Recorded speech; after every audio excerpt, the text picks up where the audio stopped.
Mason's edition. Over the hill, Grahamstown, Baintown, from everywhere they're coming. They're the people's choice, the Saxon Superstars.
Hello? Who's in the morning?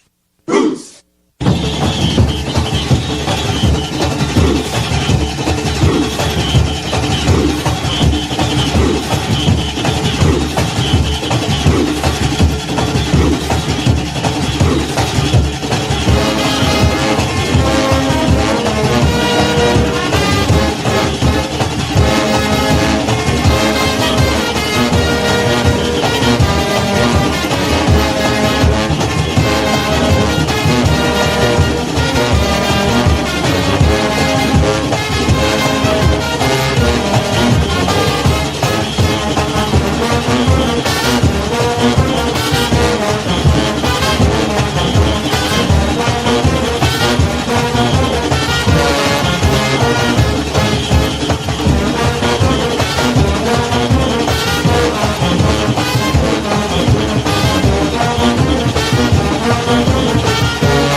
Yeah, y'all thought we was finishing.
It is impossible, Madam Speaker, for us, the Royal Bahamas Defense Force and our law enforcement agencies, to police our waters. 100,000 square miles of water.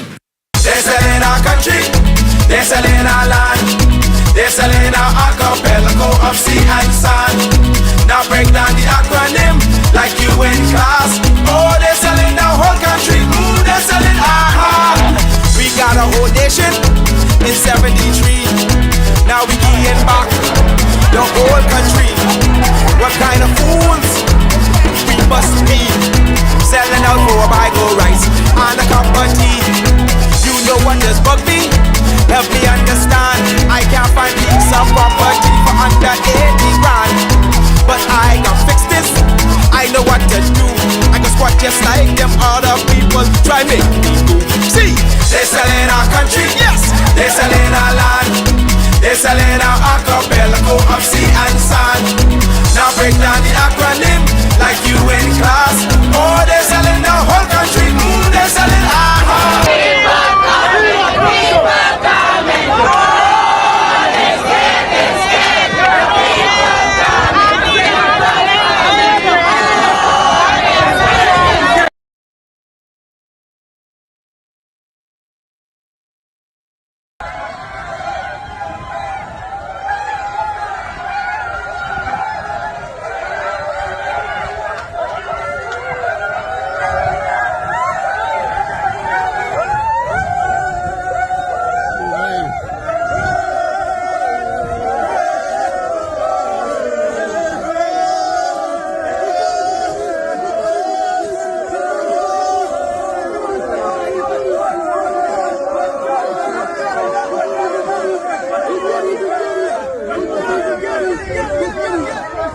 How long was the flight? How long was the ride over?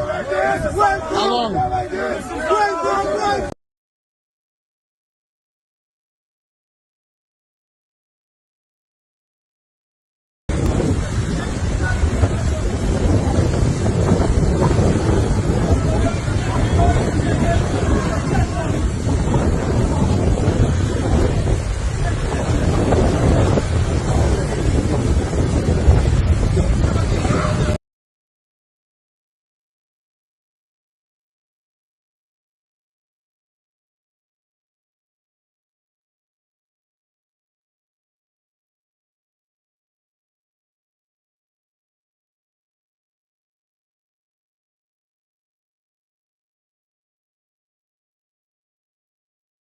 Flea market in Gauban Road, Rock Crusher, Tea Wash, cold as ice.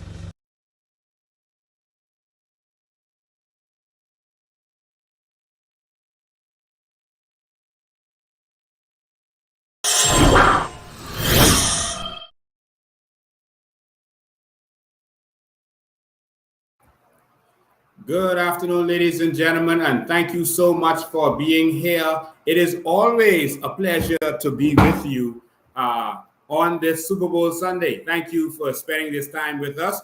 We're only going to be a short time. We're going to be less than an hour today because we know some of you got to go prepare for your Super Bowl. Someone asked me, why are you going live on Super Bowl Sunday? A lot of people won't be able to watch. And my answer to them was, everyone playing on that field is already rich. They're a millionaire. They straight and their children straight. Everyone on the sidelines, they straight and their children straight. We got to get our nation straight. The NFL makes more money than our entire nation. The NFL. And you are contributing to that. What we need to do is contribute to the development of our nation. And so I changed the time today just for you lovers of football. And of course, to give you enough time to get out there for 6:30 and go and do what you have to do. All right. And so, ladies and gentlemen, I just have to be straight and blunt and straight to the point with this, especially because I don't want to go to belabor this today. I want to be clearly understood by our servants. Anyone who is paid by the people of the Bahamas, that's who I'm talking to right now. You are a servant of the people.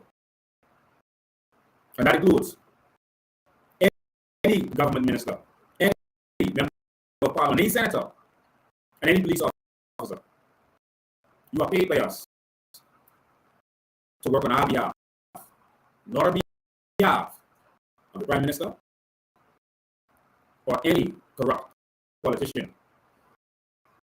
There seems to be some concern, which of course I understand.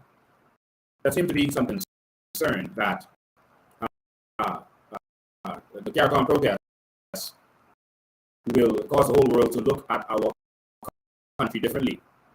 That is the plan. But it's to cause the world to look at the Bahamas the way it actually is. Someone says they're messing with the live. Give me a sec.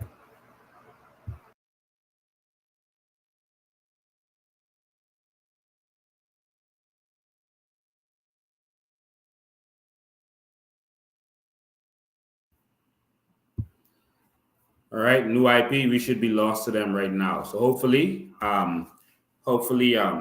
that everything is okay. We have set up, different situations to make sure that we can hide when we have to and switch things when we have to make it hard for them. All right. Someone says it's good now. Okay, thank you. Awesome. So that's it. Now let me say what I have to say, guys. Please share this live. Make sure that everyone is watching this. Make sure that everyone is watching this. The police had a ComStat meeting, and a ComStat is a meeting that they have every week. And the police is going to now know how powerful the new Bahamas is. The new Bahamas is here. It is not a futuristic place. It is already established. If you understand what I'm saying. There are many patriots all over this country. There is no government meeting at which a patriot, a citizen of the New Bahamas is not present. We want the police, the immigration department, the cabinet of this country, and everyone else to know that every time you open your mouth, we know what comes out of your mouth. We want you to understand that. Sometimes we'll have recordings of what you say, and sometimes we'll have a witness proof of what you say, and sometimes documentary evidence. But let me just show the police how serious the New Bahamas is, because they may not understand. This is something that is going to take place. This is something that is already here. And so, ComStat meeting is a meeting that the police have every single week. It's when all the leaders in the police force, the senior officers, get together and they discuss and they have a meeting on whatever are the serious issues of the day. That's where they communicate and they make sure that everyone is on one accord. And so that's where you go when rapes are up. You meet and you make sure that everyone knows what's going on. When murder is up, that's where you meet and you make sure everyone is going on, and then you put together a strategy. You see the persons who are responsible for certain things, they'll give an account, etc., etc. Let me make this clear to you. There was a ComStat meeting this week, or should I say last week, because today's Sunday. 2 days ago, there was a ComStat meeting. And at the ComStat meeting, the whole meeting was about Lincoln Bain. The entire meeting, Bahamas. The entire meeting was about Lincoln Bain and what they could do with me. The major part of it was a concern about the CARICOM meeting. There seemed to be an effort at this meeting to brainwash senior officers to vilify me. You see, when you vilify a thing, that causes you to be able to attack it. Someone says it's terrible connection. I don't know if it's still good. I don't know if it's still good. Oh, the sound's still bad. I'm hearing the sound and the sound's good to me. Let me run a test quickly. Well, just excuse me while I run a test. Getting the sound from here. Someone says it's good, better. Maybe that was the old messages that I'm just seeing now, because some of the messages come late. They don't show all the messages at the same time. All right, so they scatter the messages. Okay, you can hear me. Good. All right, so let's just make sure that it continues to be that way. So y'all just keep me informed on how the sound is. Someone says backup solid. Okay, what happens is Facebook separates the messages, and so some they'll put now, some they'll put later in order to make sure that the live stream can operate properly. All right, so let me just say this again. There was a Comstat meeting, and Comstat is a police meeting. I don't know how much of this you heard. Comstat is a police meeting, and if you see the live being interfered with, it is the government actually interfering with it because they don't want you to hear what's going on. You see the Senate hearings right now going on with reference to Twitter and other things, and how they've been interfering with activists and persons who were speaking out, et cetera, et cetera. Governments have power to do certain things, and Twitter, Facebook, et cetera, they've been cooperating with certain things. All right, so it's good now. You all just stay focused. Make sure you share this. There was an entire Comstat meeting. The Comstat meeting, I repeat this for you. The Comstat meeting is a meeting where all of the police force, the senior officers meet, and they report from their different areas, and they talk about the serious issues that's going on, if it's rape, if it's murder, or whatever is happening, and that certain persons account. If there's a bunch of murders in Sanssouci area, then the senior officers from in the Eastern Division would have to give account, say what's going on, what are they prepared to do, and then the planning goes on. So that's Comstat is the most important police meeting that there is. At this meeting a few days ago, the only thing they discussed really was Lincoln Bain. With all the serious issues going on in this country today, they took a whole Comstat meeting to discuss Lincoln Bain.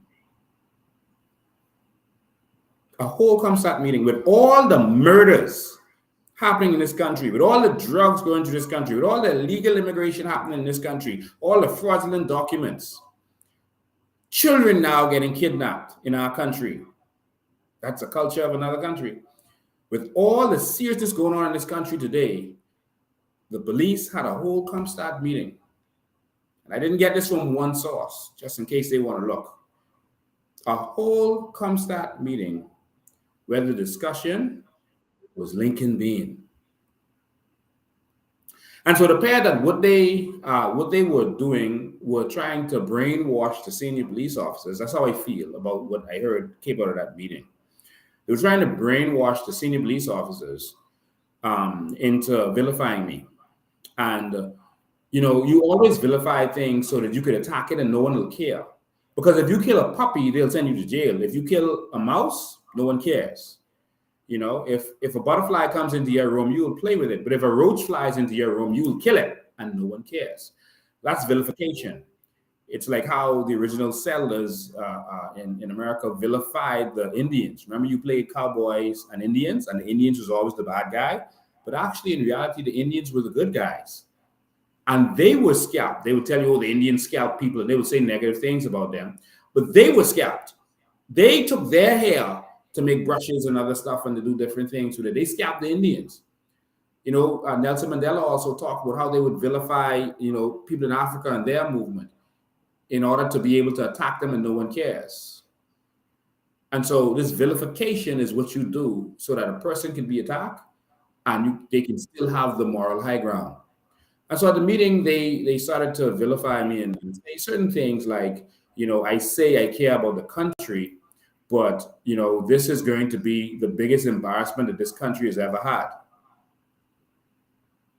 I guess these police officers weren't around when they had the commissions of inquiry in 1984 and in the 90s. I guess they weren't around when we were all over the news internationally about a nation for sale.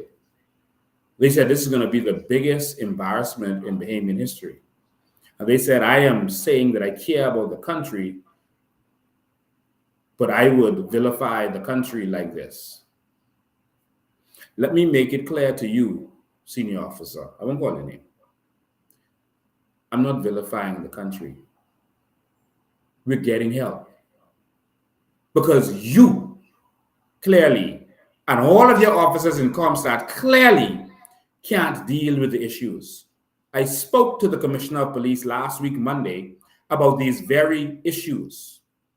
Let me tell you what our issues are, in case you are not aware. And these are issues for which you need help. Your own Minister of Immigration says it's impossible for them to resolve this problem. The Commodore of the Defense Force said it's impossible to police these waters. It is impossible, Madam Speaker, for us, the Royal Bahamas Defense Force and our law enforcement agencies, to police our waters. 100,000 square miles of water. Do we need to play that again? Yes, we'll do that. It is impossible, Madam Speaker, for us, the Royal Bahamas Defense Force and our law enforcement agencies, to police our waters. 100,000 square miles of water. That's the House of Parliament. That's the government minister responsible saying it's impossible. They clearly need help. Well, if you're not going to ask for help, we are going to ask for help. The Prime Minister of this country went to CARICOM. Well, he did a statement at CARICOM, New Year's statement. And in that statement, after talking about there being a new world order and this new world order stuff that he was talking about, and everyone missed that. They played it when ministers talked about the new world order. They ignored when Grave Davis wrote that in his statement to CARICOM, that this is a new world order. He did say that in the statement. After talking about the new world order, he then said that the Bahamas is dedicated, committed to resolving the crisis in Haiti. I put it to you that we did not send him to say that. That he does not represent the Bahamas in those statements. That he is speaking against the sentiment of the vast majority of Bahamians. The Prime Minister lied to CARICOM. And so we have a duty to make sure that CARICOM knows that the Prime Minister is not representing us. Is that so wrong? We cannot have our politicians misrepresenting us. We want to make it known that if our sons and daughters are sent into Haiti to fight a war that has nothing to do with us, that we detest that. That is against our wishes.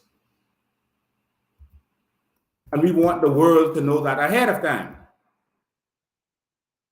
And that is our right, our democratic right to do so. Our politicians cannot lie and misrepresent us and get away with it. I just want to pull up his address for you so you can see this.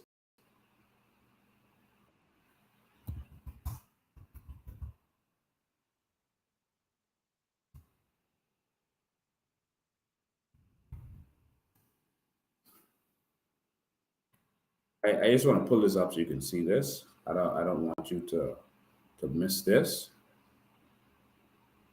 Or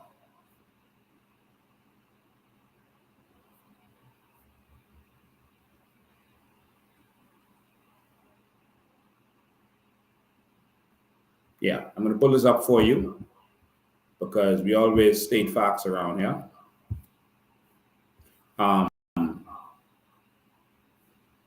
Because we want them to understand as they vilify me, and I have no problem with being vilified. I am not looking for friends in this battle. I'm not looking for favor in this battle. I'm not looking for political brownie points in this battle, because if I was, I wouldn't be fighting this battle. This is not a politically expedient battle to fight, because you are always going to offend some people. But this is the stance of a true patriot. And this is the stance of true patriots who will attend CARICOM. And we will let the world know that we are in a crisis and we need help. This is the New Year's Day statement by the incoming chairman of CARICOM. Make sure you understand that I keep hearing people saying that they have elected them. No, there's a rotation, and every country gets 6 months, and there's actually a schedule. The president's schedule, I think, goes into 2025. You can Google it, and it shows every 6 months that they rotate the leader. And so I guess it sound good. They say, oh, he was elected leader of CHARICOM. No, he wasn't. All right, that's not exactly how it works. It's kind of deceitful. And so this is the statement that he gave, and this is what he's talking about. And in this whole statement, there's nothing that really deals with the Bahamas itself. Nothing that deals with the Bahamas and the issues that we face. And the reason they rotate persons is because they want each country to be able to make sure that they have their issues addressed and that it is fair, and that things switch towards what they're concerned with, and that they're stressed. All right. And so if you look at what he said, at home, meaning in the Bahamas, we are determined to help Haiti resolve its challenges. Determined. The beleaguered people of Haiti desperately need respite from the political, economic, and the security crisis which have engulfed the country. All right. So this is him speaking for us, and he is speaking for their, not for us, but speaking for their issues. Sorry, another camera show up. How is that possible? This is him speaking for their issues, and that's shocking to real serious Bahamians. What is he talking about? Now, this is our problem for all of those police officers who spent the whole day, and there was some senior police officers, not one, not two, not three, not four, not five. There are some senior police officers who were disgusted at that meeting, at what happened at that meeting. Disgusted. That they were spending the whole day focusing on Lincoln Bean and his CARICOM protest. Every major event in this nation, every single major event, not in this nation, the world, has protests. Every G8 summit has protests. Every G20 summit has protests. The G7 summits have protests. Every single major event has protests. It is a democratic right. It is important to democracy, extremely important. So let me just say, what would be a real embarrassment to this nation? What would be a real embarrassment would not be our presence there to protest what is going on. What would be a real embarrassment is for the world to see the Bahamas breaking international law by interfering with protesters. That is what would be an embarrassment. That is what would shame our nation. We're going to be there and we're going to stand up. We have a right to be there. It's a public event open to the public.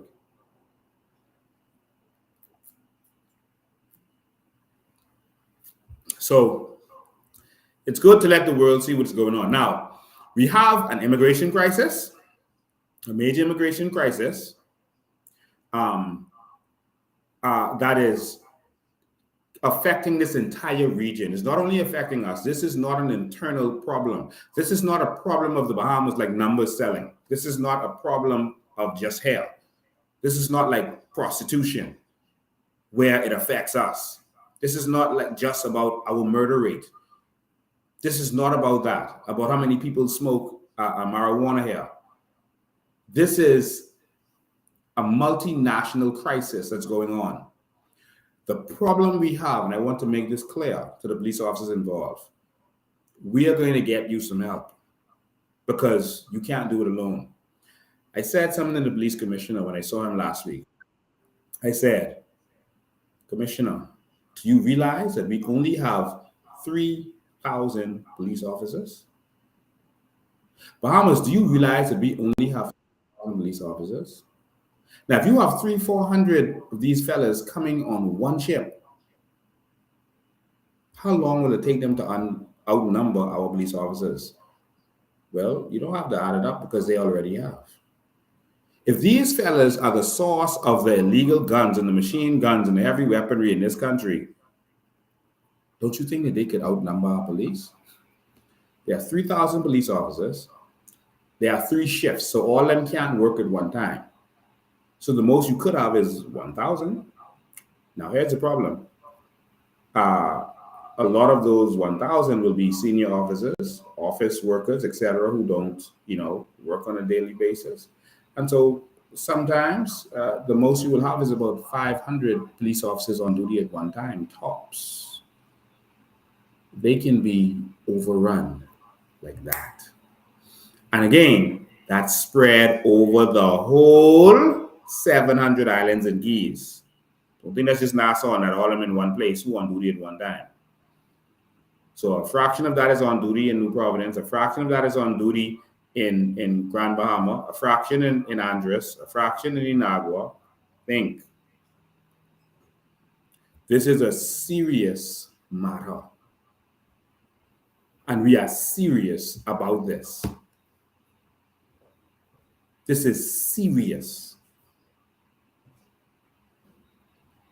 And so what we've been seeing is that this is a criminal crime ring. Drugs and guns and money is going, and people are going through our borders, and there's a crime ring, a connection that flows. We have to address this. This is not something that we can just ignore and say, let's keep this secret and keep this quiet in our country. Don't let the international community know that we are inundated with immigrants. How is that a problem if the international community knows that we are against illegal immigration? How would that be the biggest embarrassment in this country's history? I need any one of those senior officers who were there to explain that to me. If we are being inundated, and you, Mr. Commissioner, you said that the Bahamas dropped the ball after Dorian and allowed this influx to happen. You admitted to that to me and to Maria Daxon, that our authorities dropped the ball. How is this now a problem? If the world knows, so that we can bring proper attention to this so that no one drops the ball again.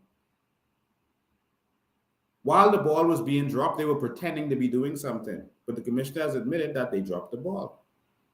They pretended. They made us think they were doing something, but they were dropping the ball. Ladies and gentlemen, we got to wake up and wise up. You know, they, and I always give this example. They used to say, keep it quiet when you find out, you know, in the Catholic Church that the priest was molesting the boys because it's going to embarrass. It's going to be a big embarrassment. They were worried about the embarrassment and not the action, not the act. How sick is that? They were worried about the embarrassment it would bring, and so they wanted to cover it up so it could continue, and it did continue until it reached a boiling point. But I'm telling you, Mr. Commissioner of Police and all those senior police officers who are trying to vilify me, the children in school are being tortured and tormented. There are gang wars happening right now in this country.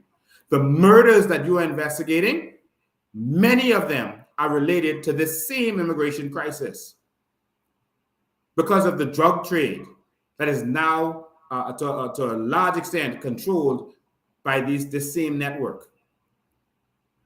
Not only will Bahamians be in problems as it relates to crimes soon, in crisis, serious crisis, because of this situation, but even the criminal Bahamians who participate in this, they're going to be overthrown. They are being outgunned, outnumbered, and outmoneyed. Because the Haitians now have the Colombian connections. And they are going to come in here and kill our sons and daughters and rape our wives and children. Wake up, Bahamas. This is a serious matter. And it hurts me that at Comstat, they see us legally demonstrating, which is our constitutional right, and our right by international law. They see that as more of a problem than addressing the actual problem. Now, there are some people saying the government is doing something. And two officers were talking after Comstad, another officer overheard them. After Comstad saying that, the government, did some of these stuff because of Lincoln. They some of the stuff they put out there, they ain't give them the credit, but they did some of this stuff that they did because of Lincoln. But he catching on that they flamming. Yes, of course I'm catching on, and that is why we have to put this out there, Bahamas. Yes, I told them to stop the work permits. They stopped the work permits. But they started doing, they announced to you that they're going to be doing the permits to reside. And they're going to look at them on a case-by-case basis, and that's a flam. Because now they can give that to whoever they want, and the public will have no idea how much of these permits to reside will be going out. And permits to reside includes the right to do business, the rights to do anything like a resident of this country. They will become like a resident. The only thing they won't have the authority to do is vote. That's a permit to reside. So we see the flam, we're catching on to it. We told them to go and apply to the court, so they applied to the court. They don't want to give us the credit because they want to make it seem like they're doing something. They feel that it would be promoting us. So they applied to the court. But the problem is they didn't have to apply to the court to demolish on any of the other family islands other than Abaco.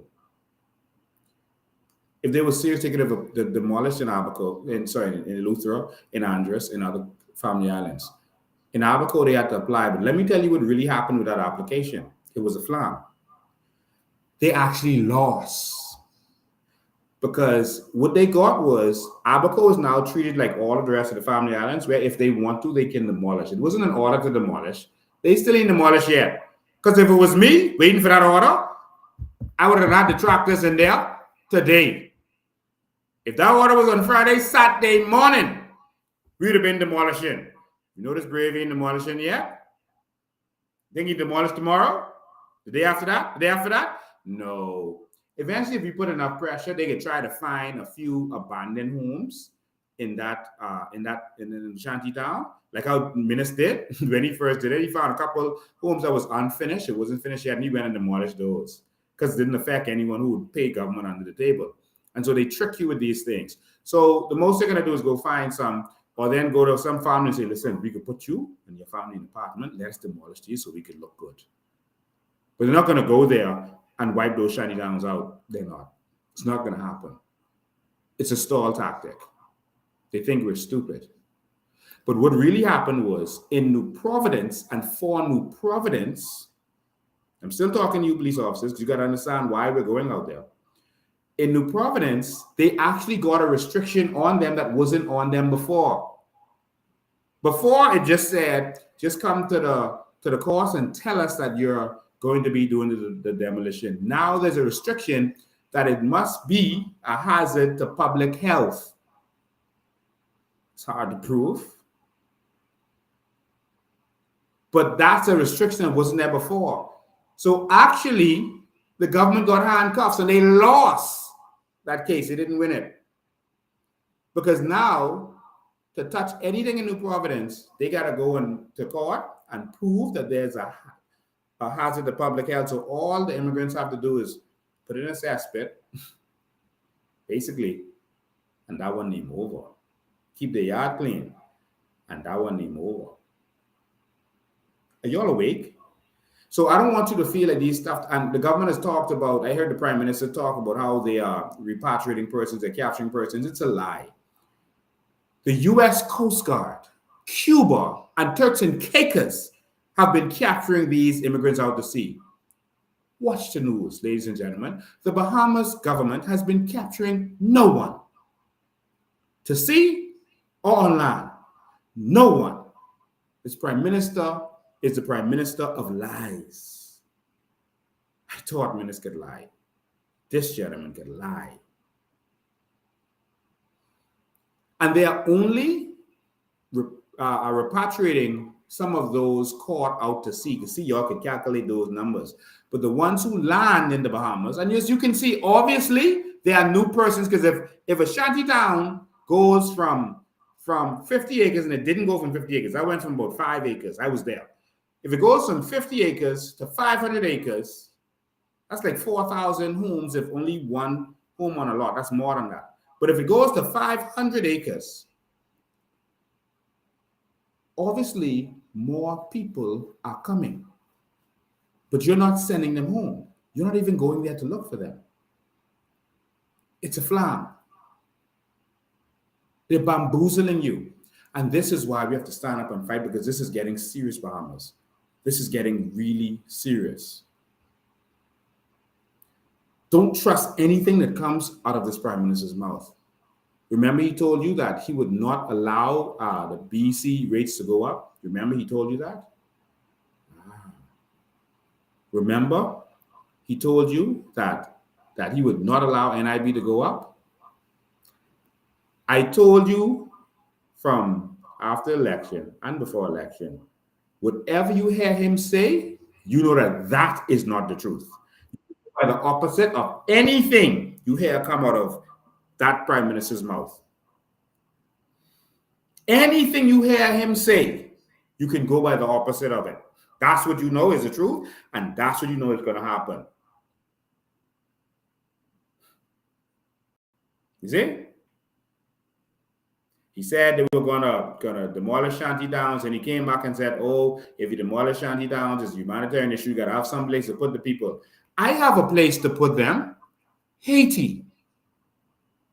How about you put them there?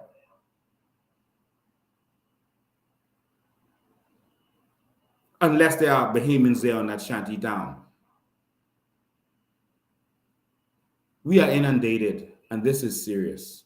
And before our country is overrun, before our police are overrun, before our parliament is taken over and overrun by immigrants, we have to stand up. This is our last stand. And so for those police officers who are vilifying me, I'm fighting for you too. I'm fighting for you. But I told you this to let you know we are everywhere. There are Bahamian patriots in every single government office, in every government ministry. We are everywhere.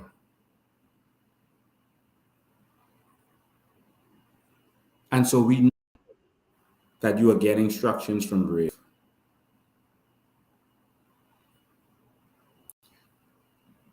Bahamas, make sure you are there. This is the big stand. If we don't stand up now, it's all over. 9 o'clock, 9 a.m. You don't have to be on time because we could be out there for the day. 9 a.m. at the Bahama Convention Center. We're going to be on the streets just outside there. If you don't have anywhere to park, we're going to arrange busing from Goodman's Bay. We're going to have shuttles from Goodman's Bay if you want to park there. Now, there's parking lot at Bahama, which is a public place. But if you have a problem there, you can park at Goodman's Bay, and our shuttles will take you back and forth. I want to thank all of the persons who are flying in to New Providence for this. Yes, this is that serious. From the United States, there were persons who flew in from the United States for the last protest. From all of the family islands, Abaco, Grand Bahama, Exuma, etc. We want to thank you who are flying in to stand up for your Bahamas. We have to let them know that we do not accept what is happening in our country, and we do not agree to asylum. We do not agree to you allowing persons to flood our nation. We don't have enough hospital beds now. Somehow, when something happens with the illegal immigrants, they could find ambulance anytime. But for Bahamians, ambulance, we don't have enough police cars to deal with the problems we have now. How many times have you called and the police say, "Oh, well, we don't have a car, we got to wait for a car"? We don't have enough good streets now.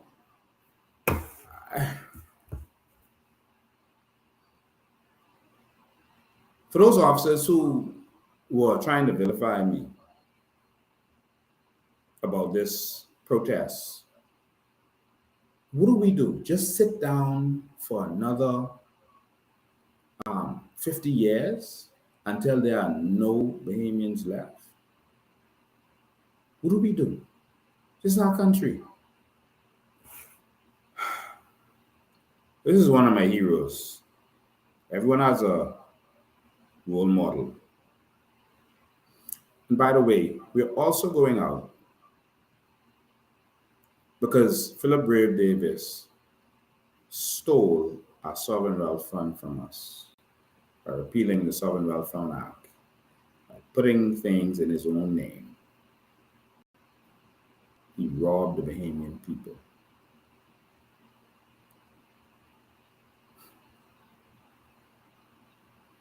Are we supposed to just sit down and let this happen? Bahamas, y'all better stand up, They told you I was selling dreams, and then they took it all away from you. That's like your parents leave $1 million in the house for you, and the lawyer says, your brother hearing foolishly, your brother who say that your parents leave this stuff for y'all, he know what he's talking about. That's a bunch of foolishness. He's selling you dreams. And then the lawyer goes behind your back, give himself a fake power of attorney, and sign over that property and all that money to himself. Because you was mad at your brother because the lawyer tell you he was selling dreams. Wake up, Bahamas. This man right here is a man I modeled myself after. He's called Randall Fox. He was a real hero of the Bahamas. He was a real hero of majority rule. I don't know why they're getting a Finland grave. They should be going to his grave, because without him, there would have been no majority rule. He was the man who refused a blank check for any amount of money he wanted. And he wasn't a rich man. He was suffering. He was broke. He couldn't even do his own thing. The UBP was victimizing him. They was obliterating him. They was doing this man right in. Doing him right in. Doing him in. This book is called Labor Unite or Perish. It's a compilation put together by Rosalie J. Fox, his wife. And Fox is a British name, like Guy Fawkes. It's a British name. Some people will say that's an Asian name. No, that's a British name. Very British. All right. It was put together by Rosalie Fox. I want to read. Can we have a little bedtime story moment? I want you to hear that the same things that they were fighting for in the 50s, we are fighting for today.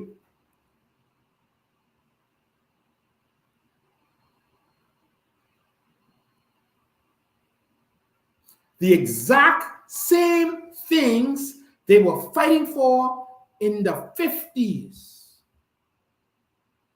Hospital beds, the roads, jobs, the foreigners coming in. How long we keep going to the same cycle? Man, y'all, who need to go watch fellas run up and down and tights go? For the rest of y'all, I want y'all here. The words of Sir Randall Fox from before the majority of us was born. And you can see we ain't moved nowhere. It was actually better. Sir Randall Fox talked about before his day, 30 years before his day, even the poor Bahamians had it good because everyone had 3 acres and a cow. The dream that was promised to the Americans of 40 acres and a mule, Bahamians had that. Because everyone had 3 acres and a cow. And he said they piece by piece started taking their land. Man, y'all, the same things they've been fighting for, we still fighting for today. Because you only listen to him, you know why you only listen to him? They say he was too radical. They say he should have watched how he was saying things. All this written down. They say he had to be more respectful. He's an antagonist. That's why we're still fighting for it today. They lock him up for sedition. Let me first thing I read to you all of this. Before I get there, listen. We are going out to protest. We could be there. We're calling on all Bahamians to be with us. Make sure you're there. Right? There's no time to be playing around.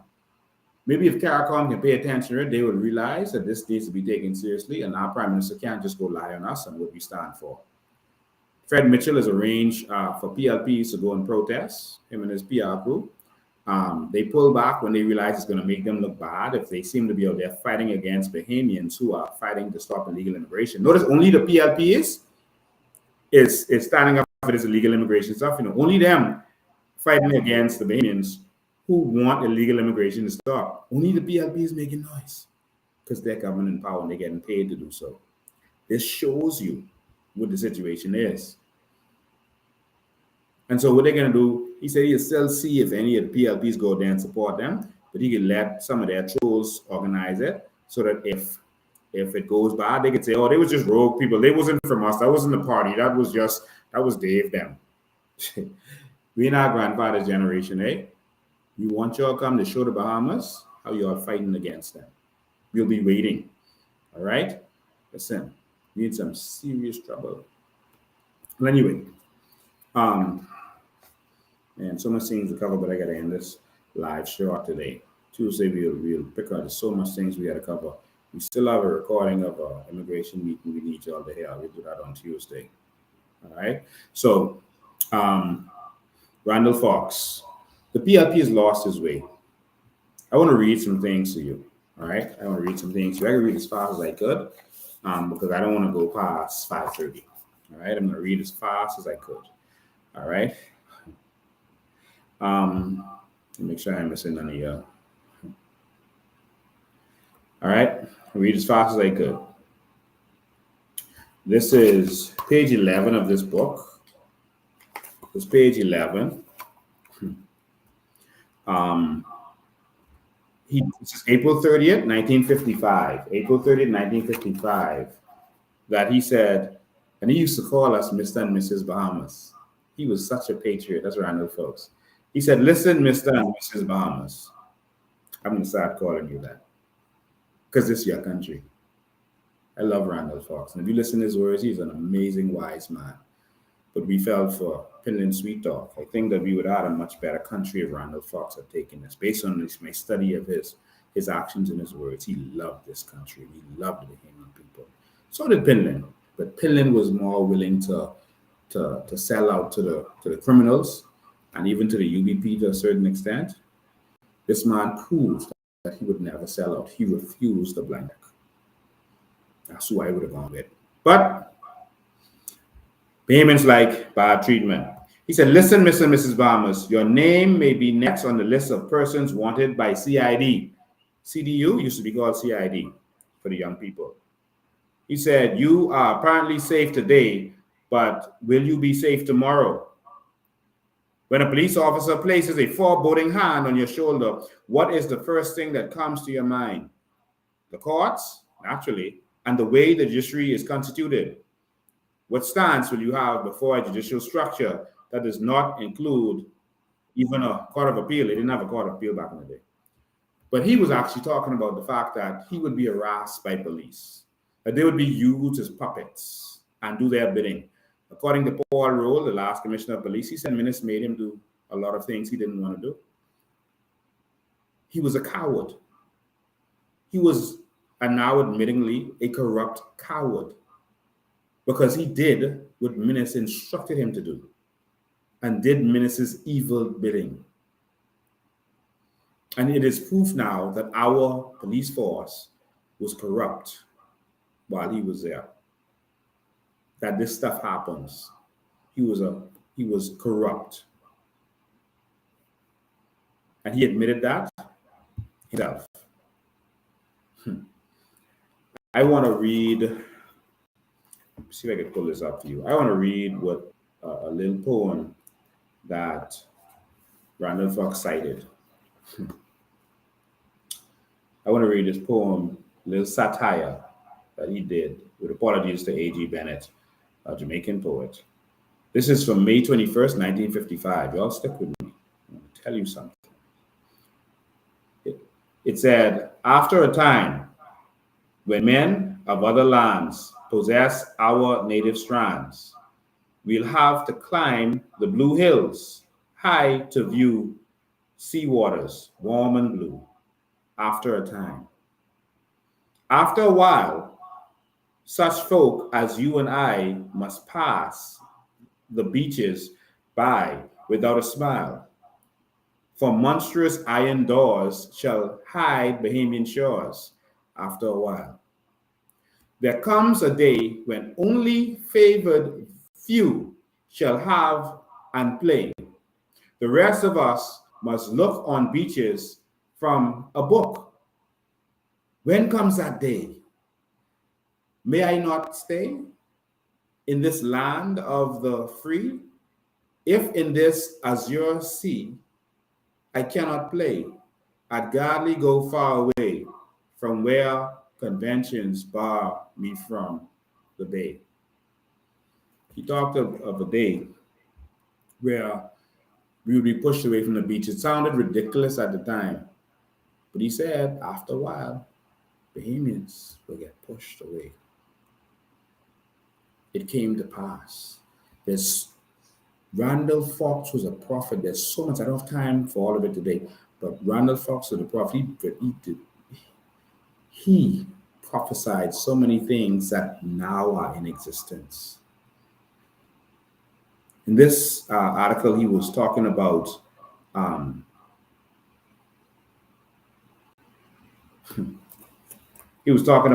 issues of their day. And in one part of it, he said, listen, Mr. Civil Servant, if you are wise, you will form a new organization of government workers. If you don't, you are going to be swamped by a flood of immigrants at the top. He was concerned about the immigrants from then who are going to come in and take over even our government ministries. This was the fight from that day.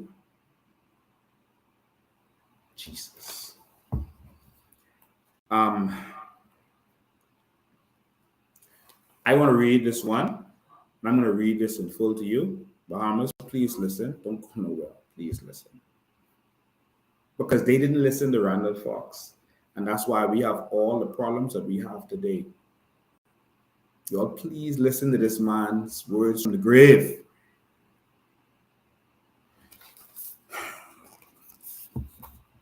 May 14, 1955.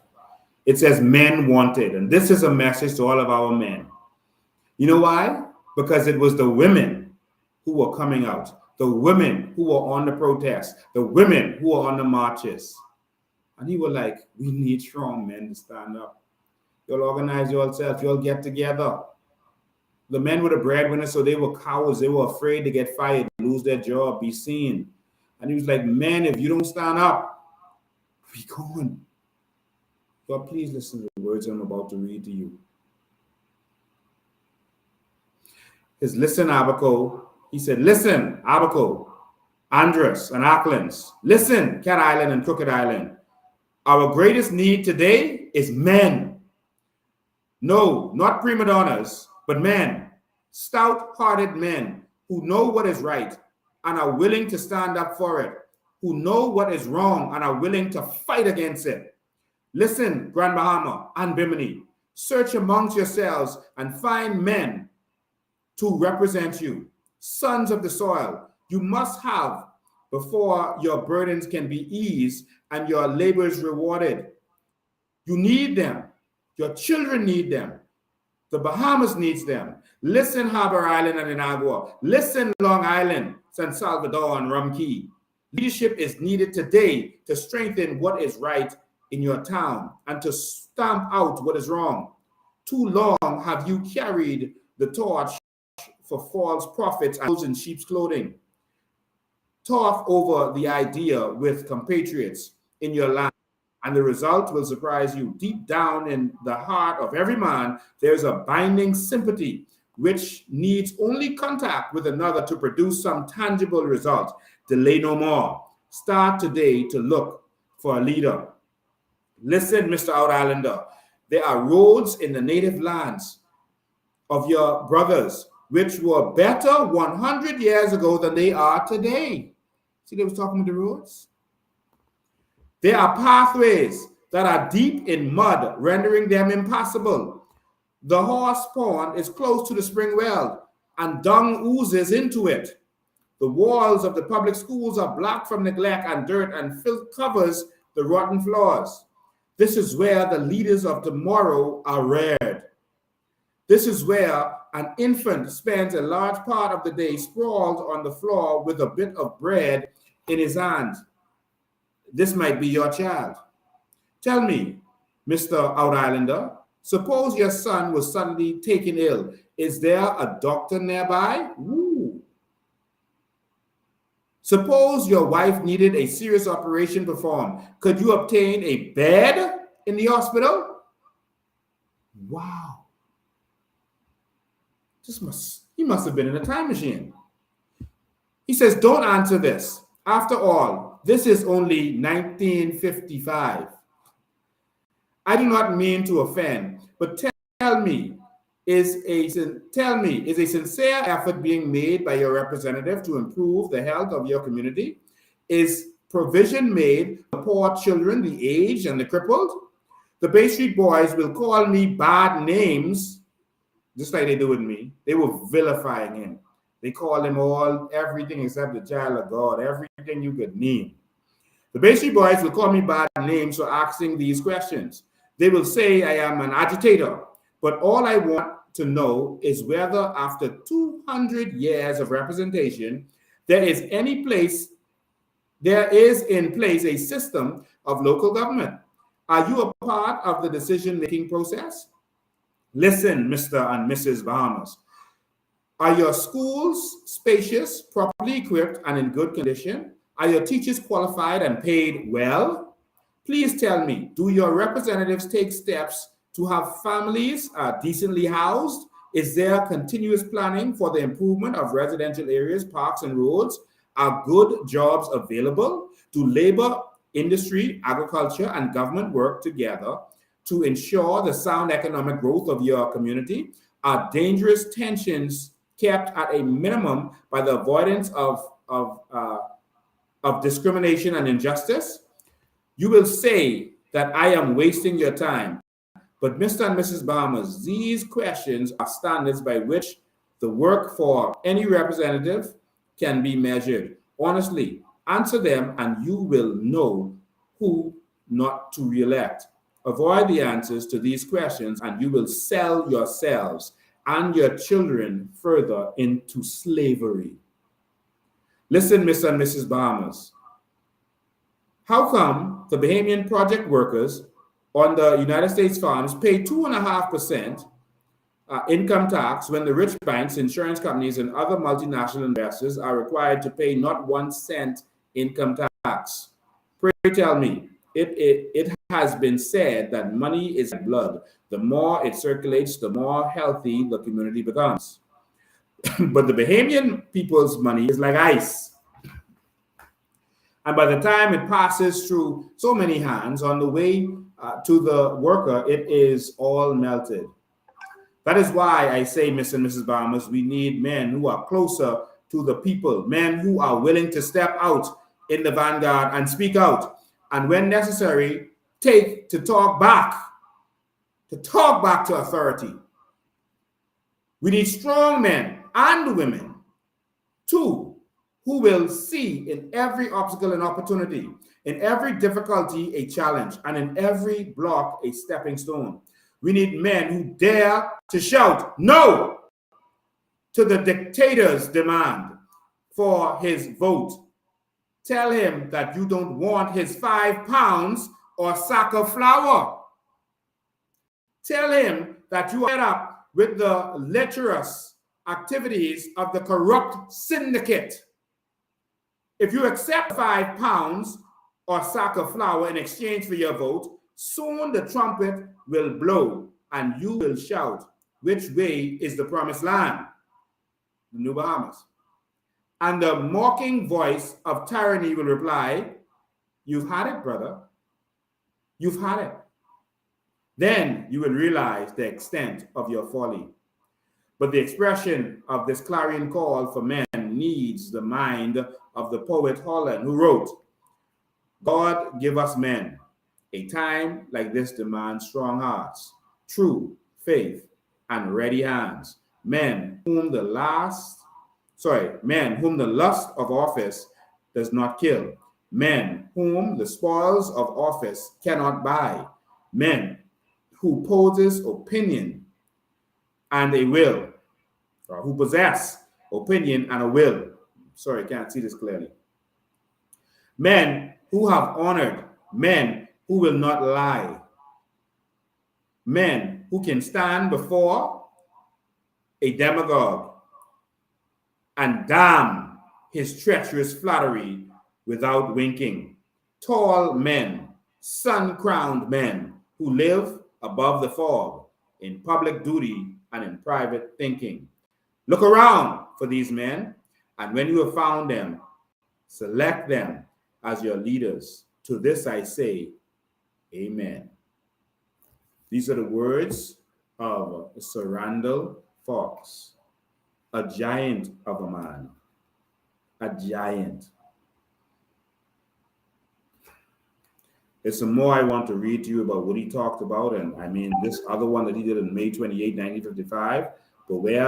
Beware lest you be the victim of your own complacency. He talks about how they will sweet you up, sweet talk you, buy you out, stall you, and then you will end up in slavery. They'll make it look like they're giving you something. They'll give you crumbs. He talks a lot about the crumbs that politicians would give. And how they give you crumbs, make you complacent, give you a little loan, give you a little bill, a little job, and then you end up a slave again. He talked about so many things that it was mind-blowing.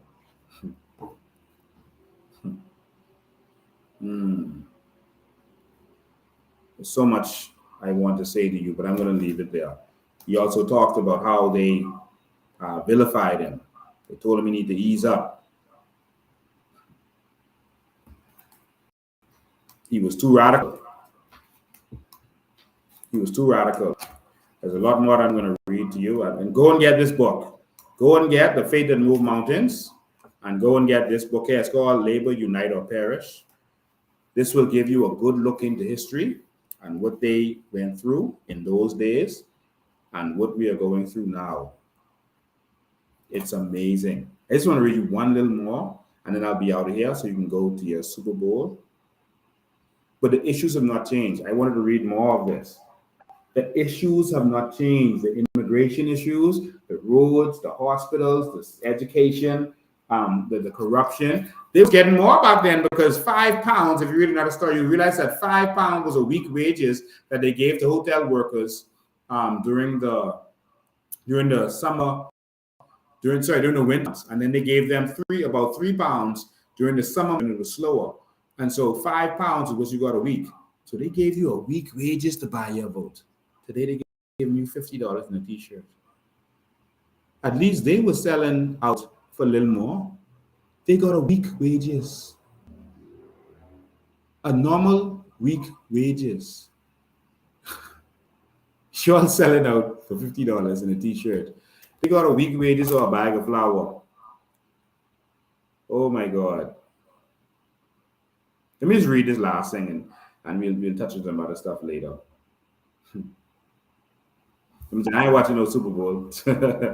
I with you. I'm going to be planning for the New Bahamas. One of the strangest contradictions, this is on April 23rd, 1955, labor and the unfair distribution of wealth. He was talking about the poverty and the disparity from those days. And we're still concerned about it now today. All right.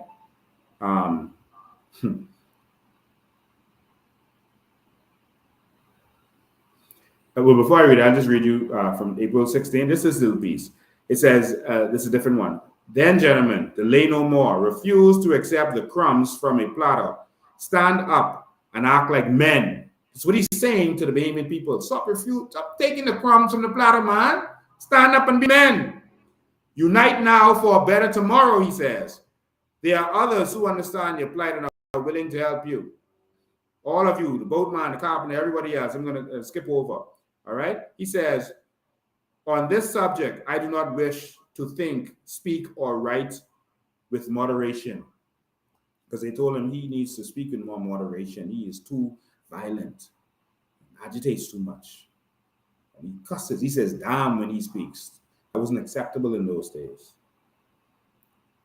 On this subject, I do not wish to think, speak, or write with moderation. Tell the man whose house is aflame to give a moderate alarm.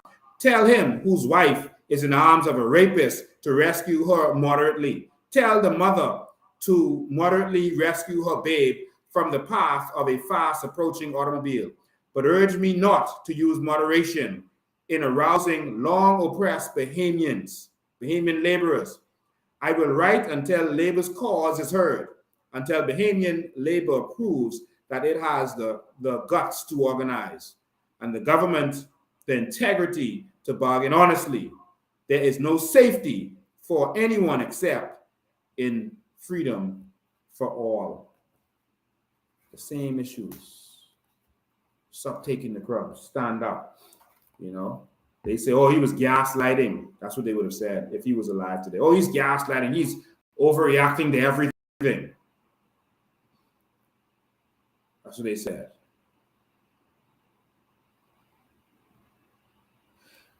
This is another one, April 23rd, 1955. One of the, he says, I'm going to skip to the second paragraph. It's page 4. There was a time when the total revenue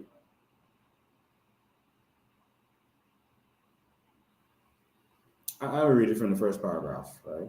One of the strongest contradictions of our times is the tendency toward the increase of poverty in the face of increasing wealth. So the country making more and more money. There's a lot of money in the country. He goes on. One would think that as the general revenue of the colony increases, the condition of the working men and women would improve automatically, but such is not the case. So in other words, he was saying, but the country getting richer, but the people, the Bahamian people who work, and we ain't feeling that. He said there was a time when the total revenue of this island was only 25,000 pounds. So the total revenue of the entire island, of the entire Bahamas, was 25,000 pounds. Can you imagine? That's 1955 he's talking. Today, the revenue is roughly 3 million pounds. That's 1955. If we were to investigate Bahamian life 30 years ago, we would find that land values were not as high in proportion to the income of the masses. And consequently, the gap between the rich and the poor was not as wide as it is today. In those days, each person had his proverbial 3 acres and a cow. Wow. And the majority of the people had leisure enough to devote to the finer things of life, the reading of good books, the love of music, and the appreciation of intelligent conversation. Wow. And the people of Bahamas were living so good that they had time to do what they enjoyed, to love themselves, to love their country. That is all we want. People say, oh, if you give everyone, let them benefit from their natural resources, everyone is going to get lazy, etc., etc. No, they have time to do what they love, and they're going to be more productive. I'm fighting for the same thing that Randall was fighting for. He says, between the years of 1930 and 1955, there was a gradual speculation in land. Speculation in land means, say, buying up, taking up all the land or buying it or stealing it, right? But speculation just means that they're taking the land. The gentry created large estates and at times, with the help of government, wrested from the poor even the small tracts which had been handed down from one generation from another. The government was helping them take land from the Bahamians. This continues to this day, y'all. We still fighting the same fight to this day. The recent Oaks land deal is a classic, Harry Oaks. Oaks land deal is a classic example of extortion from the poor to benefit the rich. And they put up a monument in his honor. We taking that down.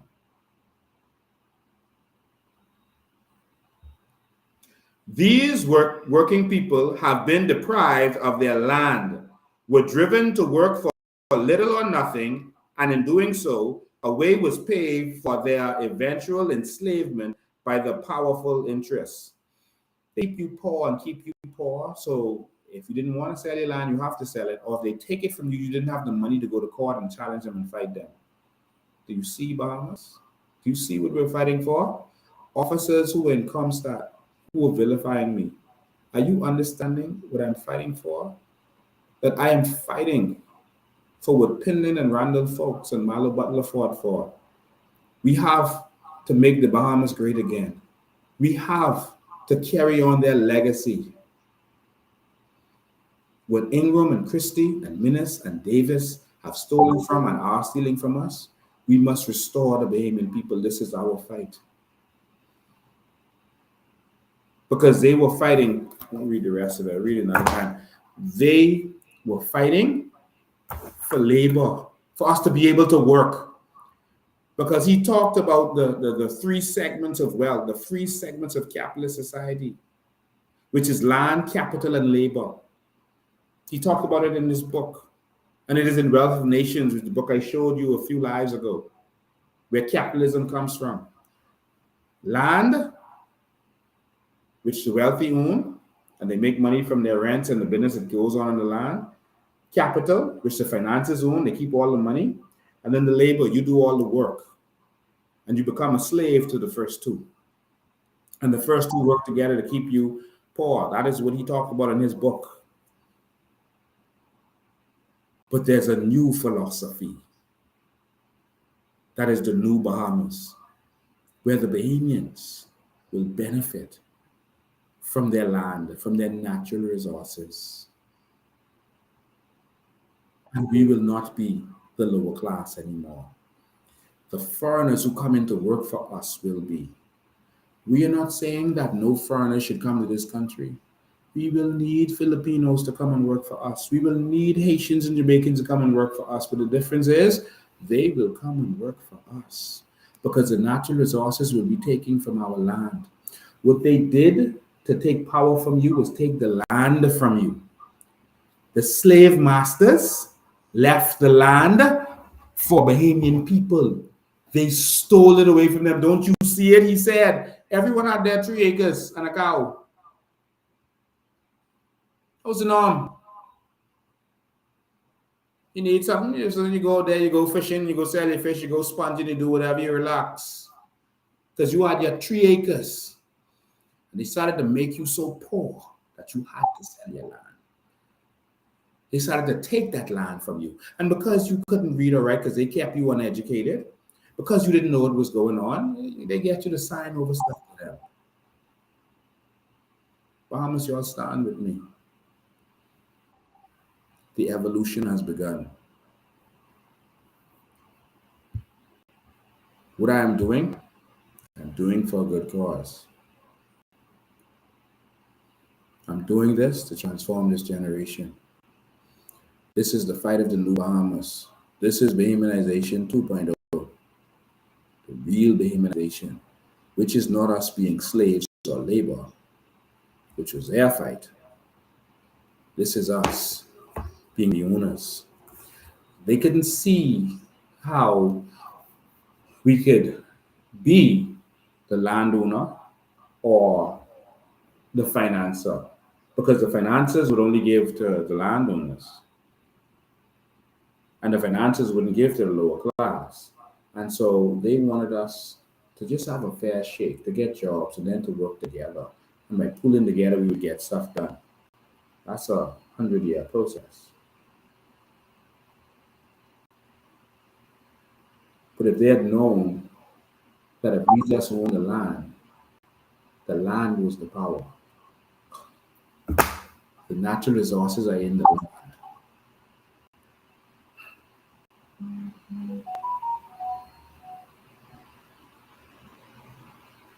We are now being replaced as labor. If it's land, capital, and labor, and now we're being replaced as labor, because the educated Bahamians are constantly replaced by foreign expats. When the companies come, they put their own people in place. And many of our educated people are going away. And then the laboring Bahamians, they lie and say Bahamians don't want to work as an excuse so that they don't have to hire us, or as an excuse to bring in these illegal immigrants. Let me show you something. The construction industry said Bahamians don't want to do construction. That's a lie. It's a fail. They want to. You're not hiring them. Let me tell you one of the reasons they don't hire Bahamians in construction. Because a lot of contractors, a lot of them, not all, but a lot of contractors, because of bad money management, they end up owing their workers a lot of times. They don't manage the money as they get it in. Or sometimes some might be, building a house for someone else while they're building your house and they overstretch and they can't pay you. I experienced that. And so when they do that, the Bahamian can complain, give them hell, or sue them. The Haitian illegal immigrant can't complain, can't sue them, they can't go to court. What God they going to do? And so they have to put up with whatever and just keep working and hope they get a little piece of what is owed to them. Remember in Palm Key, the contractor there was arrested for murder because the Haitian man who he owed money to came, just asked him, man, just give me money, man, I have my family. I have my family to take care of. Just daddy, just give me something. And the man just shoot him. That's why. It's not because Bahamians don't want to work. Bahamians built Atlantis. Bahamian workers. Yeah, they brought some Mexican, but Bahamian workers built Atlantis. I was there as a police officer working. We want to work. We are tired of you taking our opportunities from us. Tell us we don't want to do yard. We don't want to farm. There are 700 Bahamian farmers in this country. Over 700. They don't want to tell you that. I'm talking about licensed farmers in this country. Oh, Bahamians don't want to farm? They don't want to do landscaping? Who's on the side of the roads doing the roads? It's Bahamians. Bahamians will do anything. You'll stand in the garbage truck and pick up your garbage 2 o'clock in the morning. It's a lie. I'm standing up for Bahamians, and many people won't like it. Many people won't understand it, and I'm not looking to be understood. I read the letter from Birmingham jail. Martin Luther King wrote that to the church. He was telling them he's an outsider. He's out of order. Why is he, coming into this town and getting himself in trouble? And he's out. The same things they said about Randall Fox, not knowing what to do and what to say. We respect Martin today, but in his day, everyone marched him up. They lied on him. They brought all kind of scandal about him. So he's a womanizer. Used to have raunchy sex in the hotel rooms. All kind of scandals. You see them posting all kind of stuff in the newspaper. The FBI was against him. They were sending fake love letters to his wife. There's going to be vicious attacks against me. Vicious. Lies. I don't have time to focus on them. If you want to focus on them, if you want to pass them around and that's on you, I have one objective, the Bahamianization 2.0, the new Bahamas. There's a lot of distractions, and everyone who decided to take a stand had to go to this. Everyone. I can't focus on it today because I've gone too long.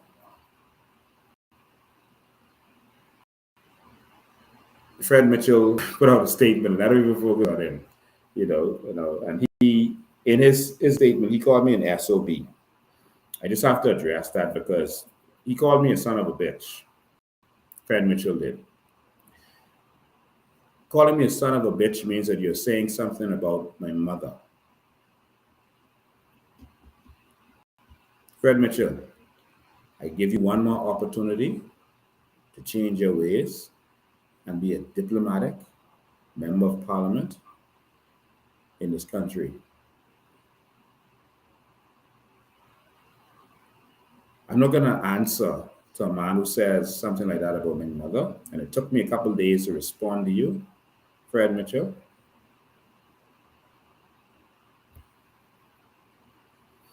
It took me a couple of days to respond to you, but I realized that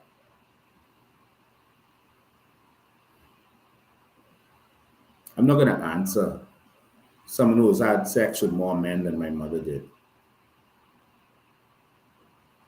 I'm not going to answer you.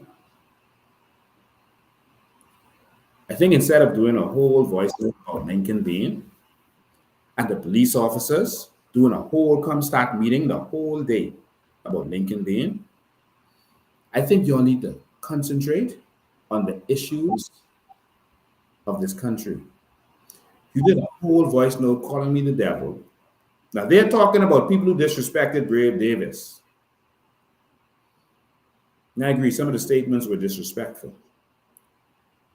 But no one will stand up to the leaders of the PLP, the chairman of the Progressive Liberal Party, who is talking about a former judge because she disagrees with some things that he is saying and doing, calling all manner of names, who disrespected a governor general, calling her all manner of things, who constantly disrespect me, calling me the devil and all manner of things. It don't bother me, it don't move me at all.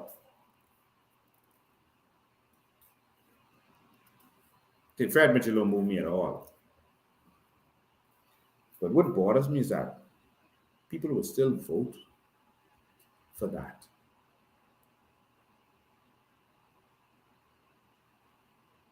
That instead of members of the PLP defending Lady Pinlin, not because she's entitled to anything, but because she is a Bahamian who should not be disrespected like that.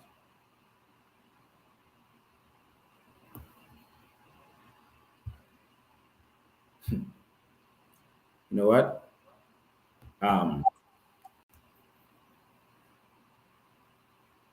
Fred Mitchell said, I do this and I do that and I do the next thing. Fred Mitchell, you're controlling the police. Have I done something wrong? You send them for me, eh? Other than that, shut up and get to the business of this country. Now, I'm letting you off this time because I have to be focused on CARICOM. Yes, we coming for CARICOM. To let them know that our country is in trouble. We have a right to protest.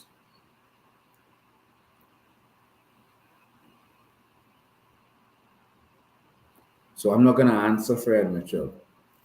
Bahamas, I'm just going to ask you to wake up and to keep talking to your family and friends. Keep talking to them. They're going to come on board. They're going to realize. They're going to start to feel what's going on. I want to say this to you. This is a call for all Bahamians to unite. All of us. Black, white, whatever you are. If you are Bahamian, I'm calling on you to unite. The new Bahamas is for the benefit of all Bahamians.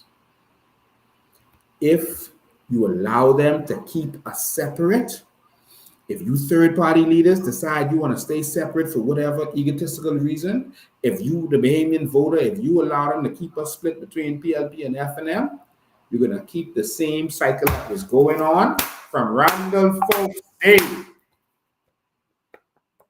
It's time for a new Bahamas. And the only way you will have that is if we unite. The PLP had meetings recently, and they said they got to go after me in Pinewood. That they got to spend millions of dollars in Pinewood to make sure that I don't get into the House of Assembly. They called in, what's his name, Laroda, and told him he got to get to work. They're going to pump the money into him because their biggest concern is me in the House of Assembly. I want to say to all the people of Pinewood Gardens,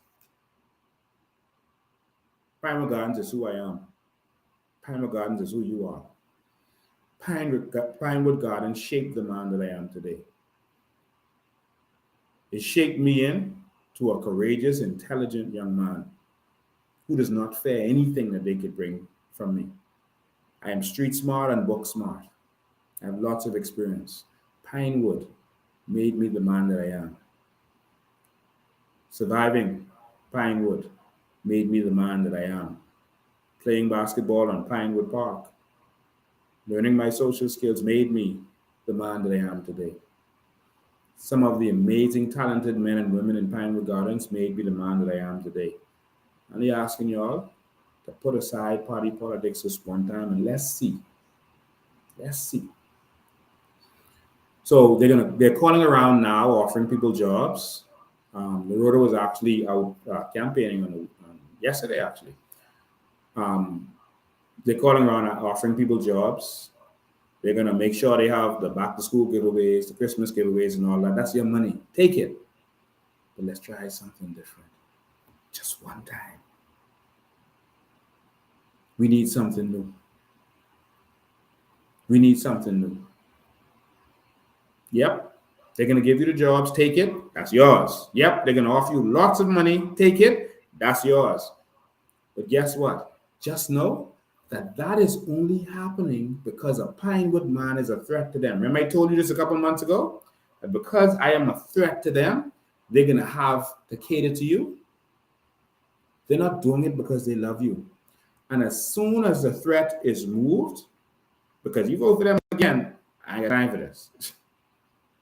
As soon as the threat is moved, they could be worse than they were before.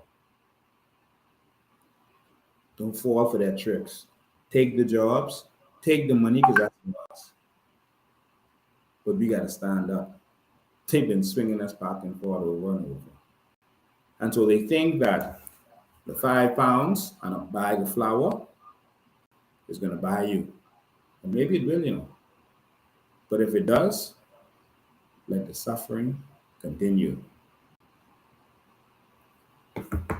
Pinewood, they are going to flood you.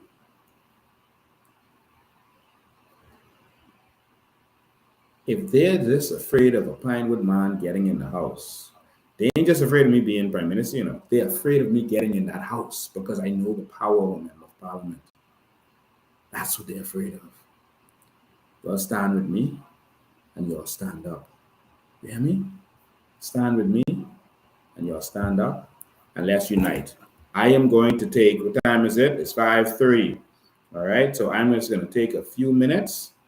I'm going to take a few minutes and open the phone lines for you. If anyone has anything to say, how do you feel about the police having a whole meeting on me with all this crime going on? How do you feel about that? The number is 804-4264, 804-4264. I think we've lost. Oh, you can't. Can you see me? It looks like you can't see me. Is my live blocked?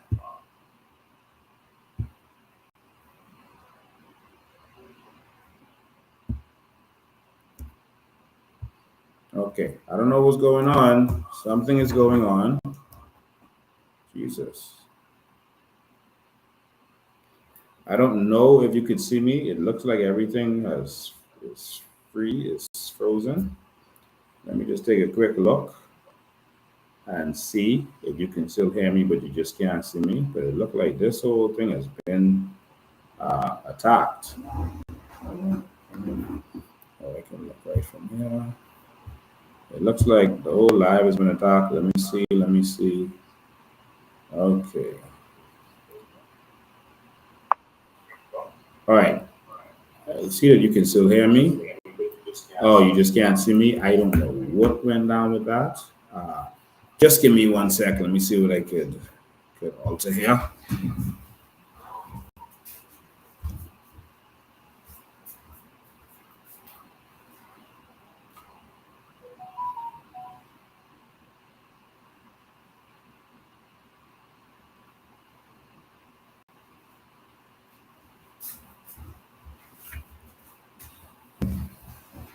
Let me see what's happening here. What's happening? Okay. Wow. Everything on my end is blanking out. Oh. Okay, let's see.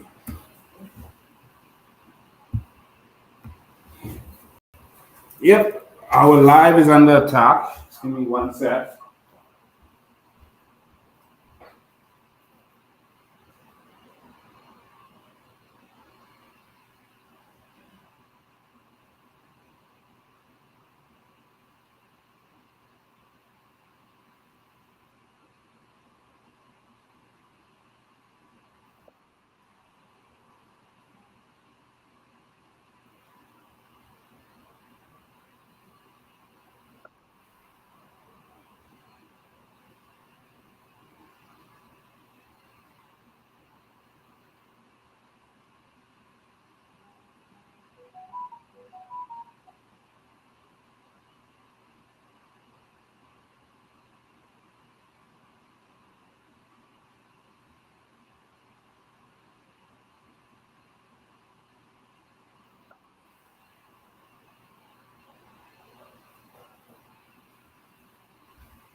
Okay, ladies and gentlemen, I think you may still be able to hear me. We don't know what's happening here.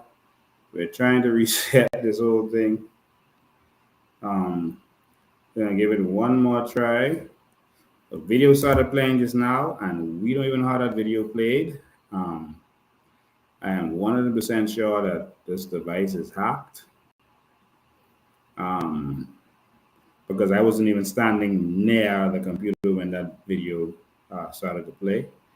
So we know that there's a serious problem here. I just wanted you to be here to witness all of this. So let's see what's going on.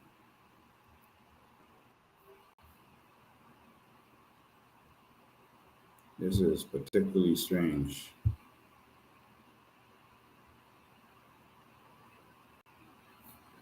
Okay, look like stuff is back up. Wow. So you should be able to still hear me, but there's no video.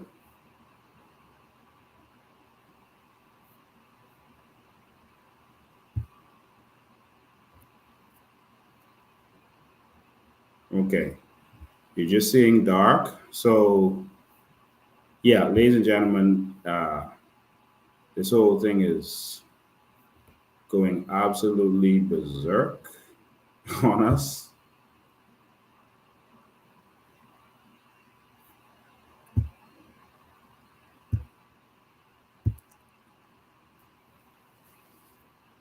Okay. Don't know what's happening here.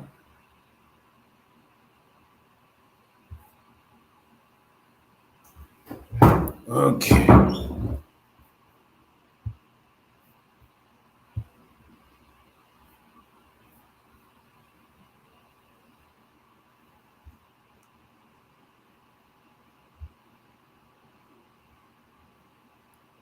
Okay, so basically we have been hacked. I don't want to start this over again because we've been going for so long. I see that you should be able to see me on a different camera now. I don't know if you can see me or it's still dark. But you should be able to see me. Let me see if you can. No, you can't. All you're seeing is black. Okay. Okay, so basically we've been hacked. All right. So where's this camera?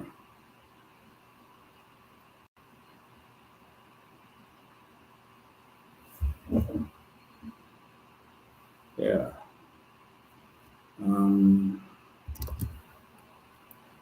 Something very strange is going on.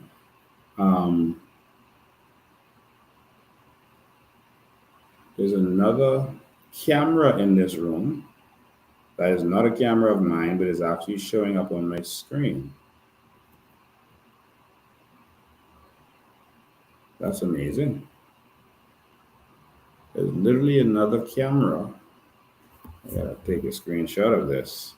Listen, Bahamas, I want you to understand, I know you can't hear me right now. I'm gonna take a picture of this extra camera that's showing up on my screen, and there's no camera that I have that is pointed where this camera is pointed. And so this is particularly shocking. It's like they are doing another feed, and somehow they're able to see in this room. This is shocking. So yeah, everything is gone haywire. I want you to understand and know that if in any event that something happens to me, I would never commit suicide. That would never, ever happen. All right? Under no circumstances. I am not a give up type person. That will never happen. And so if for some reason they tell you that that is the case, it's a lie. All right? They tell you I was in a car accident, a robbery, any of those things, it's not the truth. If they told you they found some drugs or bullets in my car or any place I'm staying, it's a lie. I'm too close to the New Bahamas. If they told you I raped some woman, it's a lie. Just stay focused. They're going to try a lot of things in the coming days. They're going to try a lot of things in the coming days. We don't know what's happening here. They're going to try a lot of things.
Okay, I think we're up. That other camera has disappeared that we were talking about. That has disappeared. I see that we are up and running. It doesn't look like it's as clear as it was. All right. So, all right. The phone number is 804-4264. Boy, I know it's almost Super Bowl time. But I'm glad you're witnessing this, and this is not us telling you a story. And I just want all of you to know. I want you to know and to understand very clearly.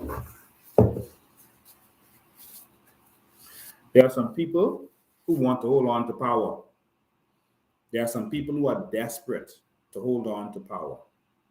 They're desperate. And we are a threat to them. We are an existential threat to their power and their power play. Bahamas, if you know you are right on the verge of all of your dreams. And like Sir Randall Fox said, if you want to live your dreams, then you got to wake up. This country is a wealthy nation. Pinland said it. They're going to try everything.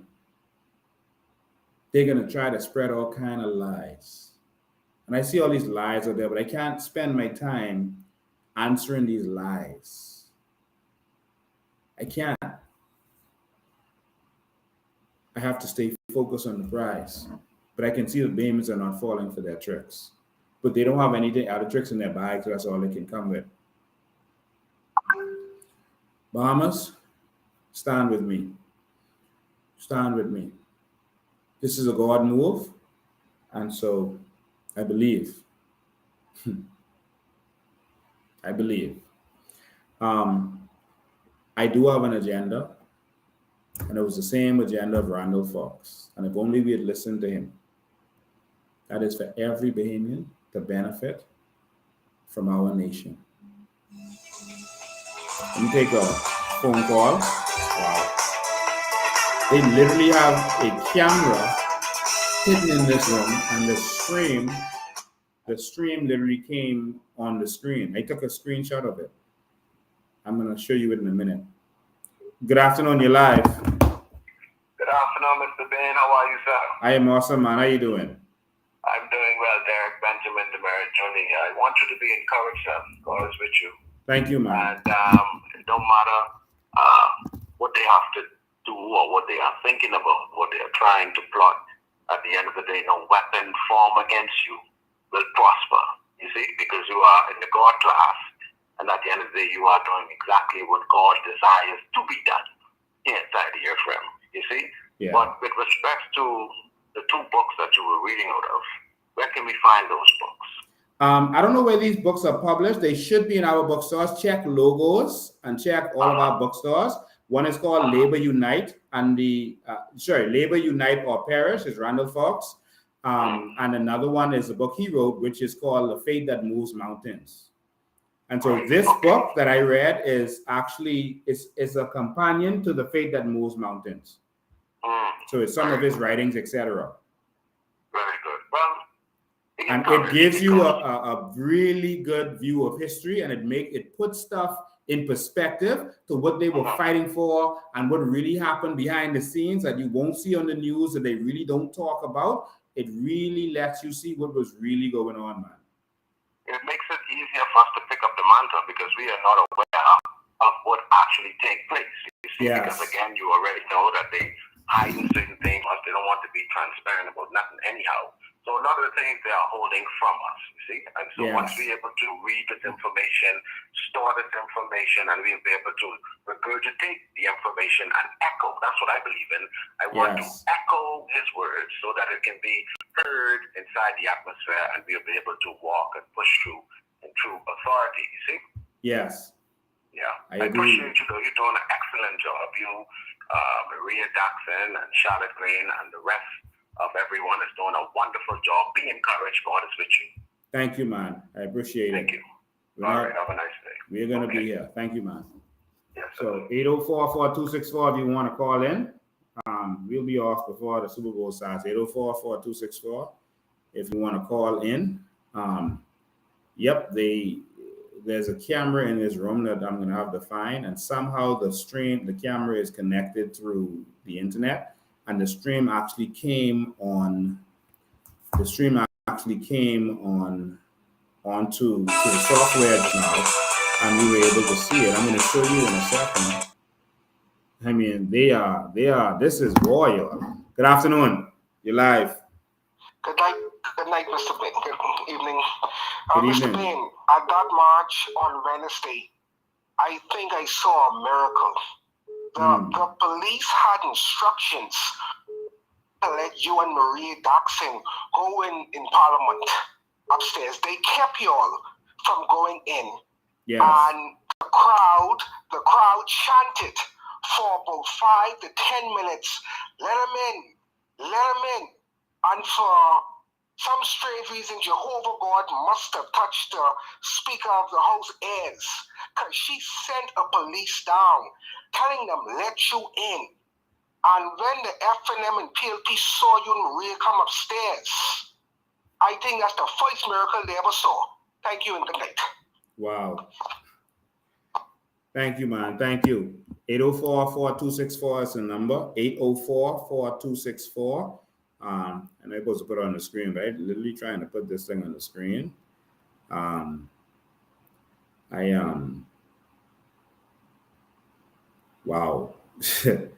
Wow. 804-4264. I am going to find that additional camera that they have in here. I can see where it looks like it's coming from. It looks like it's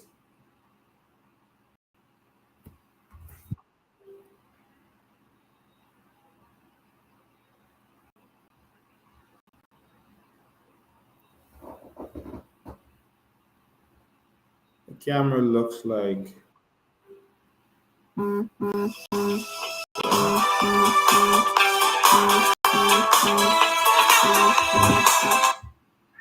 Good afternoon, you're live. Good afternoon, you're live. Mr. Man, you know, we had a boat land here in Eleuthera. Either it's Friday or Saturday. Yes. And we have illegals here again. Something has to be done.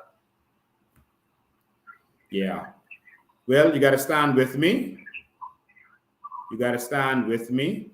And all of us Bamers got to stand together. All of us. All right? All of us have to stand together. I've been with you for a long time, and I'm still with you, my brother. And trust me, God has ordained you for such a time as this. So just keep up the good work, man. Thank you, man. I appreciate it. Yes, sir. Yes, sir. Thank you. And God bless. God bless. So, all right. So this is the view that you're seeing now. This is the camera. I just took a picture of the screen. This is the view that you're seeing now. So yeah, there's supposed to be two cameras because one is my computer, the view from my computer, and the other one is the view from the device in front of me. So that's why you're seeing two devices right now. Because I had to try to get the device up because my computer was hacked and it was shut down. Lines were going all across it. This is what I was seeing earlier when I took a picture. This camera that you see on the screen right here, this view is pointing down at the ground. All right, this is pointing down at the ground. This is the table that I'm sitting at. And this is on the right-hand corner, there's the book on the table. There's a book that's on the table. And so the camera is coming from a side angle somewhere in front of me. And I think it's coming from a light or something that I have standing up in the room. But there's a hidden camera in this room. I'm literally actually in my bedroom. That's where I'm doing this from today. As you can see, the background is different from previously. And they have a camera, a hidden camera in here, and that's what you're seeing here. That's what's on the screen. And you can see lines, a bunch of lines on the screen. So there's a hidden camera, but somehow the view came on the screen as they were hacking it. And I have to find out where this camera is. So after we finish with the live, I'm going to look for that. But I am being spied on. I don't know how this would have gotten into this feed also. But that's the camera I was seeing, and I have I have all of my devices, and none of them were pointing in that direction. And so I'm going to figure out exactly where that device is. I'm going to search for that as soon as I get off this live. And so they've put, I don't, as you can see, I moved the live around. Someone says, do your live somewhere else. This is the first time I've done the live in this room. It's first time. And maybe thank God I did, because now I can see that there's something going on in here. All right. And so we are in a serious fight, and there's billions of dollars at stake. And there are some people, Philip Brave Davis and others, who don't want you to benefit. He told me that himself, and he has taken away your sovereign wealth fund. He has taken it away. Listen, I just feel, let me just take a quick look while y'all are on. Let me just take a quick look, a quick browse, so that I can see something. I want to see if I can see where the direction of where that camera is, and how they were able to do that. So y'all just stand by with me for 1 second while I look at the angle where I was coming from. Y'all just bear with me for 1 second.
All right, ladies and gentlemen, this is a serious battle that we have signed up for, and we just want you to know that we're ready for this.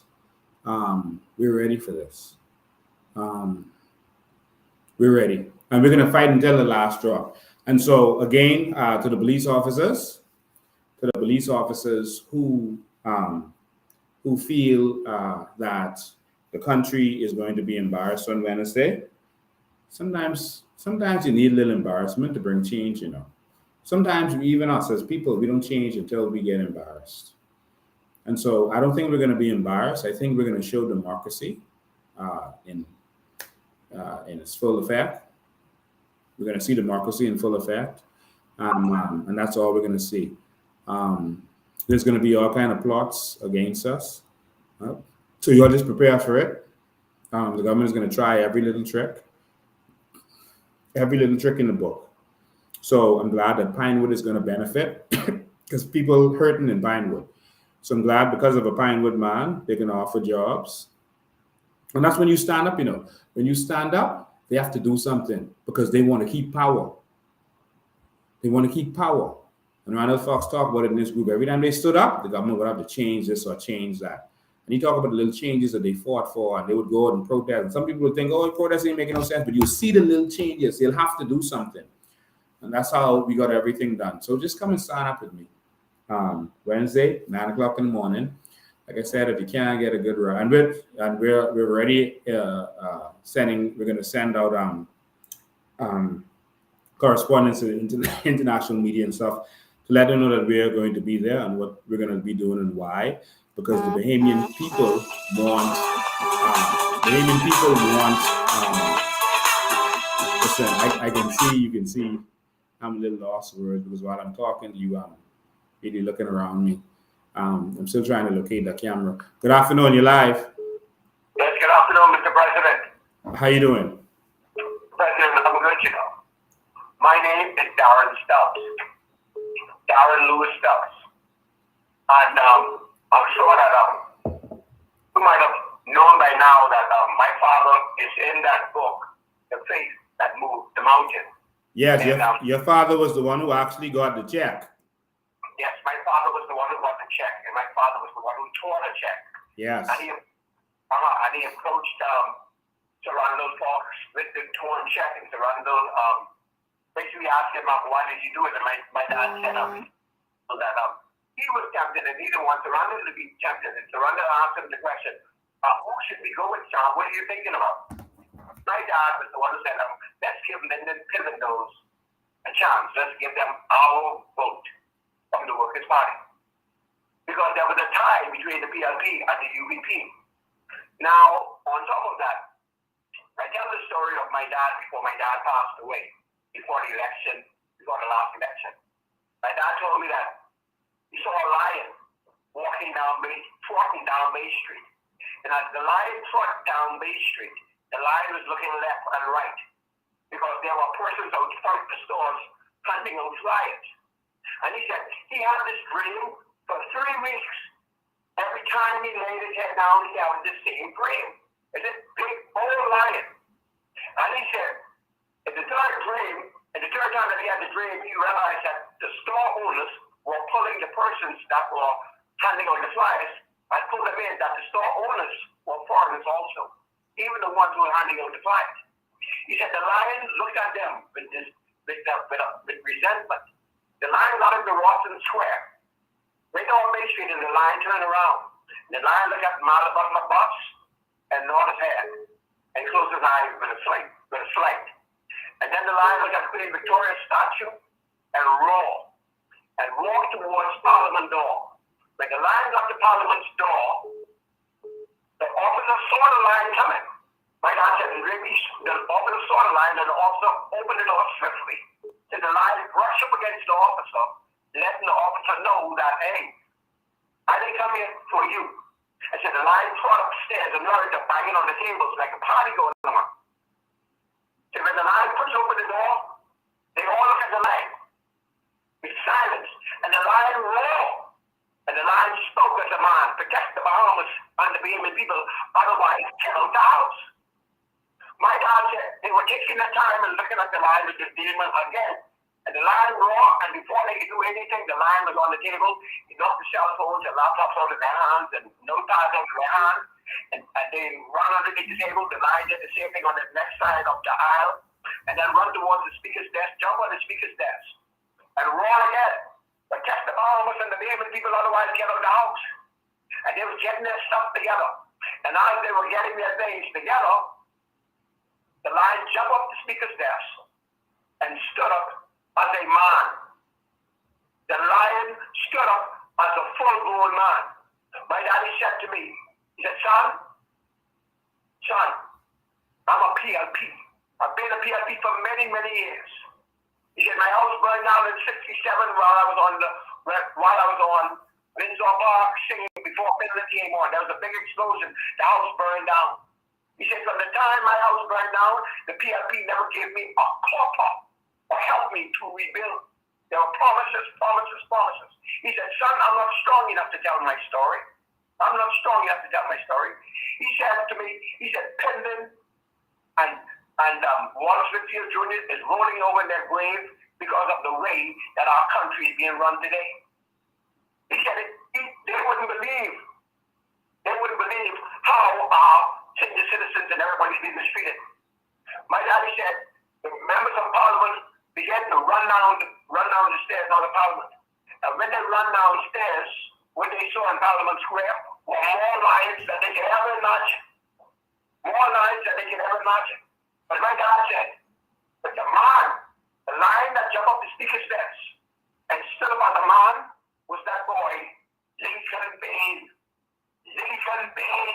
He said, son, lions will rise up in this country and defend. That's why you were here. I'm not mentioning the other person who was with me because they were there and they would tell the same story. He said, lions will rise up. He said, son, you are a part of it. Fight with all your might to protect this Bahamas. The man I saw who had the spirit of a lion on him was that man, that boy, Lincoln Bay. Thank you, man. The man I saw who had the yes, you be acknowledged, Mr. President. That man. You be acknowledged. Thank you, man. I appreciate it.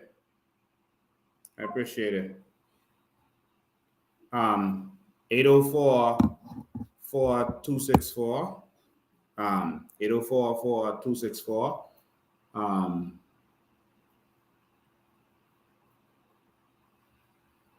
Yeah, I believe there's a camera in that light right there.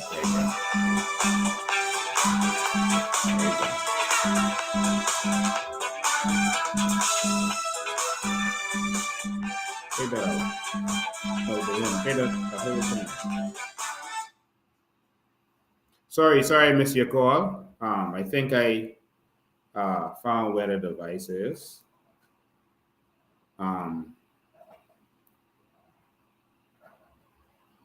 Yeah, sorry, but I didn't go right back. Some folks just came in to assist me. And so I was distracted just now. 804-4264 is the number. But based on the angles, that's the only electronic device that was right there. That's where that could have happened.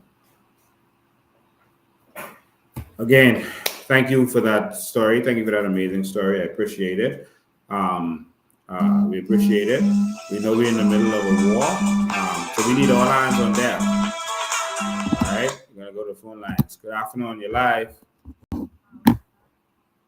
Good afternoon. I was trying to call and I thought someone was blocking the phone just now. No. I texted you and said I thought they was blocking up the phone. No. But I called this afternoon to say, why do we have an immigration department or immigration office? An immigration office is simply to prevent for foreigners to come and either to be permanent, temporary, or whatever, or give citizenship or whatever. Okay, we have stopped the permit. Something to think about. Or immigration is to stop the illegal, or as a barrier to control the illegal immigration. They are not doing any of them. They've stopped the work permit. They're not gathering up the illegals. They're not going to island to island. What are they there for? Just to make money off the backs of foreigners and invade our land? And they're not destroying the shanty towns. Why is that on the island nor here? Why are they there? Why do we have immigration officers if they're not doing their jobs, sir? Mr. President, Why are they there? Keith Bell, all you do is talk in Parliament and do nothing on the ground. And do nothing to safeguard this country. Nothing at all. You I are will correct. be there. I will be there on Wednesday. I might come 1 or 2 days, but I can't come every day. But I will be there. Me and my group. Thank you so much. We are supporting you. Thank you. Keep up the good work. Thank Don't you. mind what the naysayers say. We support you. The Bahamian people are supporting you. Yes. It may not look that way, but we are supporting you. We are praying for you, and we will back you to Parliament. Have a great evening. Thank you. Yeah, I can actually see where a recessed light fixture was tampered with. That's right above and it's at an angle, pointing exactly in this direction. Yeah. That's a recessed light. It's actually pointed right at the same angle that we could see. So we're going to look in all of these things for a device. And we had a person try to break in the other day. He didn't get in. So I don't know if he got in another day, but someone is always here. But the place is so big that, I won't say anything else. But ladies and gentlemen, I over the last 3 years, we've been showing you all the evidence of how valuable this country is and how much it's worth. They told you we were selling dreams, and now you can see that they've lied to you because they tried to take what I was talking about and give it to FTX and give it to themselves. And so you're about to see all of that exposed. Ladies and gentlemen, you can continue to believe the same people who've been raping and robbing you for all these years, or you can give something new a chance. Some people say, oh, they're going to do the same thing. We are going to take this country back and give it to the Bahamian people. That is a promise. Why? Because we're going to benefit too. Our children are going to benefit. We're going to give every single Bahamian their land. The land that they stole from us and took from our grandmothers then because they were ignorant and didn't know what was going on. We're going to give our Bahamians our land. And we're going to empower our people. That is what we're going to do. Come out. Don't come by yourself. Grab some of your friends and family and get them to come too. Remember, whenever you have numbers, the police can't do nothing. The government can't do nothing because you got numbers. If only a few of you come out, then once you come out, you have strength. Good afternoon, you're live. Good evening, Mr. Green. Good evening, Bahamas. Good evening. I just have a quick question. Concerning Telecom on Wednesday, does the Commissioner of Police intend to restrict you from going inside? I don't think so. No. But you never know. Okay. They could wake up in one mood or the next, one day or another. Okay. I'm just curious. You see? So they see this in their ComSat meeting, they see this as an embarrassment to the country. I don't know if that's what Brave told them. But they see it as an embarrassment for the country. They were trying to vilify me. But I'm going to have to stand up. I really don't care what man thinks. I'm afraid of God. And if I'm sent somewhere to do something or say something, I'm going to do that and say that. Because I don't fear what man can do unto me. Okay. Thank you. All right. So, all right. See you on Wednesday. Yes, sir. All right. Bye-bye. All right. So again, this is an event for Bahamians. Come in your Bahamian colors. Come dress in your Bahamian colors. It's an open event. It's open to the public. And so there will be parking there. You know where Bahama Convention Center parking lot is. You can park there. If there's, for any reason, any problems with parking, we're going to have buses ready to shuttle persons from Goodman's Bay to there. And we'll be live, so if you have to make any changes, we'll do that. But nothing is going to stop us from speaking out. Nothing is going to stop us from speaking out. We are going to speak. Good afternoon, you're live. Yes, you're live. Go ahead. Don't listen to your device. Listen to the phone. Hello, what I want to find out or settle in connect. how the police officer could think that this is such embarrassment to the country when people are standing up for what is right and what is due. They're my citizens, right? If you travel all over the world or even listen to the world news, you see people always demonstrating for what is just for their country. Yeah. And demonstrations are part of democracy. It's how you let the government know what the wishes of the people are. It is the only time that the minority has a say. And so I heard in an interview, the prime minister was saying the majority rules and they will always get their way. But there is a safety net put in a democracy so that the minority can have their say, and that is called demonstrations. And that's the only way sometimes you get your message across. Because if you sit down silent about everything and trying to look good to please these politicians, they can continue walking over us Bahamians. When you read this book, you will realize that the PLP has lost its way, and we have, the PLP believes. I'm going to read something that I didn't read about what the PLP actually did. But I'm going to come on the phone with you so you could listen. Okay. All right. Thank you for your call. I just want to read this. I should have read this earlier, but I was trying to rush through things. I just want to read the introduction to this book. And it says, it goes to chapter 6 of The Faith That Moved Mountains by Sir Randall Fox. It says, the Secretary General of the PLP was light-skinned Cyril Stevenson. In addition to his official duties, he edited and published the Nassau Herald, a weekly tabloid. Although operated on a shoestring budget, in the hands of Cyril, the Herald became a flaming sword and a shield, fighting for the people's rights and protecting them against the human rights abuses of a colonialist regime. Every Saturday night, after a monumental effort, the Herald thundered exposés of public corruption and maladministration until Bay Street shuddered at the mere mention of its name. Shuddered at the mere mention of its name. During the early days of this struggle for reform, Stevenson wedded the Herald to the cause of the masses and challenged the divine right of the white man to misrule over the black. The PLP formed a newspaper, and they would constantly do what I am doing what the COI is doing.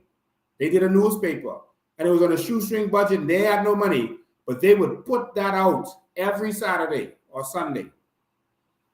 And they would let the people know about the corruption and the misdeeds of the government and what was going wrong. So I had someone on hold, but they hung up. They could call back. It would let the government know what was going wrong. It would let the people know the corruption of the government. And guess what? As bad and evil as the UBP is, they didn't victimize the Herald. Just hold the line. I'll get you right now. They didn't victimize the Herald. They didn't try to silence them. You see the difference in this administration that is refusing to let people come and deliver a letter to the Prime Minister's office, refusing to let persons issue letters to the members of Parliament. You see the difference? How they have such a problem. They would do vicious attacks on me and other persons like me because we are showing the missteps of the government. That is our job. Let's go to phone lines. Good afternoon. You're live. Good afternoon, Mr. Bain. How are you doing today? I'm good. I just wanna have my comment and make a little comment here. You know, I grew up in a PLP home where all of my life my parents were voting PLP. And being a grown up, we didn't know too much what was going on, what the PLP was saying to them to make them vote for PLP. But now this is our time, and we see the corruption that they didn't see. And I want to commend you because you are doing a stellar job, a good job. I've never, ever heard any politician in this time ever explain and educate the people like you're doing right now. Mr. Bean, you are loved. The Bahamian people, I be home and I can't wait for your lives. It's like your lives is everything because I am learning. We're seeing what's going on in our country, and I just want to encourage you, sir, to let you know that a lot of people are with you, and what you're doing, we appreciate it because we have learned so much. You know, the politicians, they'll come around and they'll promise you, oh, we're gonna fix the road, or we're gonna do this, we're gonna do the school, the playground, all of these little things that they're supposed to do. This is what they promised the people at election time, but you're giving the people something different. You're teaching the people, and Mr. Baines, I don't know. The thing about it is, you mean so much to us right now. And we appreciate you, and I just want to tell you that. And to the Bahamian people, please come out. Bring your children, the young people. This is going to be history. If you've never been in something before, come out. This is going to be in the history book of the Bahamas. Mr. Ben fighting on the behalf of the Bahamian people, taking it all the way to Caracas. People, get up, wake up. Thank you. Thank you. I appreciate all of your words. God bless you. I see someone on here ask a question. It's a good question. They said, why is every single show about the PLP? They said that I was talking about the PLP since after election. Let me help this person understand something. The PLP signed up to be our servants. They signed up to work for us. If you have a store and you hire someone to work in a store, hold the line, I'll get with you right now. If you hire someone to work in your store, shouldn't you be checking up on them? Or should you just wait until you hear all the slackness going on, it's too late and your store closing down to go and deal with them? They work for us, and it is our job and our duty for them to make sure that they are doing right. They've done a lot of things that are not right. We must just sit down and let them make excuses about the immigration problem and do nothing. We must sit down and let them travel all over the world, spend up all our money carrying their cronies and not say anything. We must let them increase our electricity bills after saying they would never let that happen and say nothing. We must let them increase taxes on the backs of Bahamian people after promising they wouldn't do so. We must let them increase NIB contributions by after saying they would never let that happen, that was not going to happen, and just say nothing. What do you want us to talk about? Let me just make this clear to you. No one was all over Dr. Minnis like Lincoln being in the COI before election. Brave was scared to deal with Dr. Minnis. Remember what Brave said during the pandemic? Just do whatever Minnis say. Just do what he says. First, they was talking against the thing. I can't say it because, you know, they'll start blocking this. They was talking against the thing in your arm, and then Brave go on there and sit right down and get his thing in his arm. Let me tell you something. Lincoln Bain ain't got no thing in his arm. And I see nothing against persons who did. Some people had their reasons. They had faith, or they had, they wanted to travel, etc., and they decided to do it. But I said, listen, you ain't giving me nothing what don't make sense. This is a new generation. Make it make sense to me if you want me to put that thing in my arm. All right? No one stood up.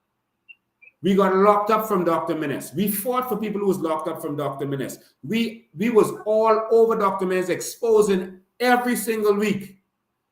While Brave and the PLP was sitting down waiting their turn, just like Pintard doing nothing and not saying a thing. They would find something generic that don't really affect nothing, like how Pintard doing now. Something generic to go make noise about. Oh, y'all didn't do the hedge with BPL. Come on, man. Come on. Come on. All this stuff going on in this country, y'all talking about hedge with BPL? All this stuff going on in this country? Seriously? They sit now waiting for their turn. But no one fought Minnis more than Lincoln being in the COI. No one. After the election, we were still all over Minnis. We still all over them. In fact, Maria don't let them sleep right now. People were telling Maria, man, they go and leave it alone. People were rowing Maria Daxon, telling them to leave Minnis them alone. She must see as a PLP because she's still attacking men. You can't just let them get voted and let them thief all the money and go. No, Lanisha have to account. The FNM is now talking about they're gonna stand up to this administration all of a sudden because they had a meeting saying that the COI making them look bad. So they're gonna try to copy us and they're gonna go to government buildings and try to make themselves relevant. They're gonna stand up against the government. Well, point out why you didn't stand up when you and Minister was destroying this country. Why didn't you stand up? You came out and defended the actions of Minister giving all of our money to the Hollow West Coast. You defended these people. All right, that is what you did. You defended the evil of Minister and yourself and all of you all in the cabinet because it's collective responsibility. Why didn't you stand up then while the people were being locked down and they had no water in their house? While the coconut vendors was being arrested? Why didn't you stand up then, Pintard? Your deputy, Shannon Dawn Cartwright. Why didn't you stand up when you said people above you was forcing you to give out the contracts and to do the corruption? How do you go? You think we forget? You were corrupt, and you said that you was forced to do it by those above you. I guess implying that it's Minister, but no one could tell you to do nothing, Minister. You are the chairman of an organization. He has no power to tell you what to do, to give corrupt contracts out there. You are corrupt. You need to go and sit down and shut up. Iram Lewis, what you did with the disaster recovery, go sit down and shut up. Go in the corner. The baby people aren't ready to hear from you all yet. Sit down and shut up. Kwesi Thompson, what you all did to the Bahamian people and the taxes you all put on the backs of Bahamian people, the corruption that happened with that Grand Bahama sale, you all stole the sale from me and my partners of that Grand Bahama Hotel. And $1 billion that was to be invested in Grand Bahama, and y'all, why didn't you stand up then, Kwesi Thompson? I don't want to hear anything from this evil, corrupt FNM regime. And I ain't start on minutes yet.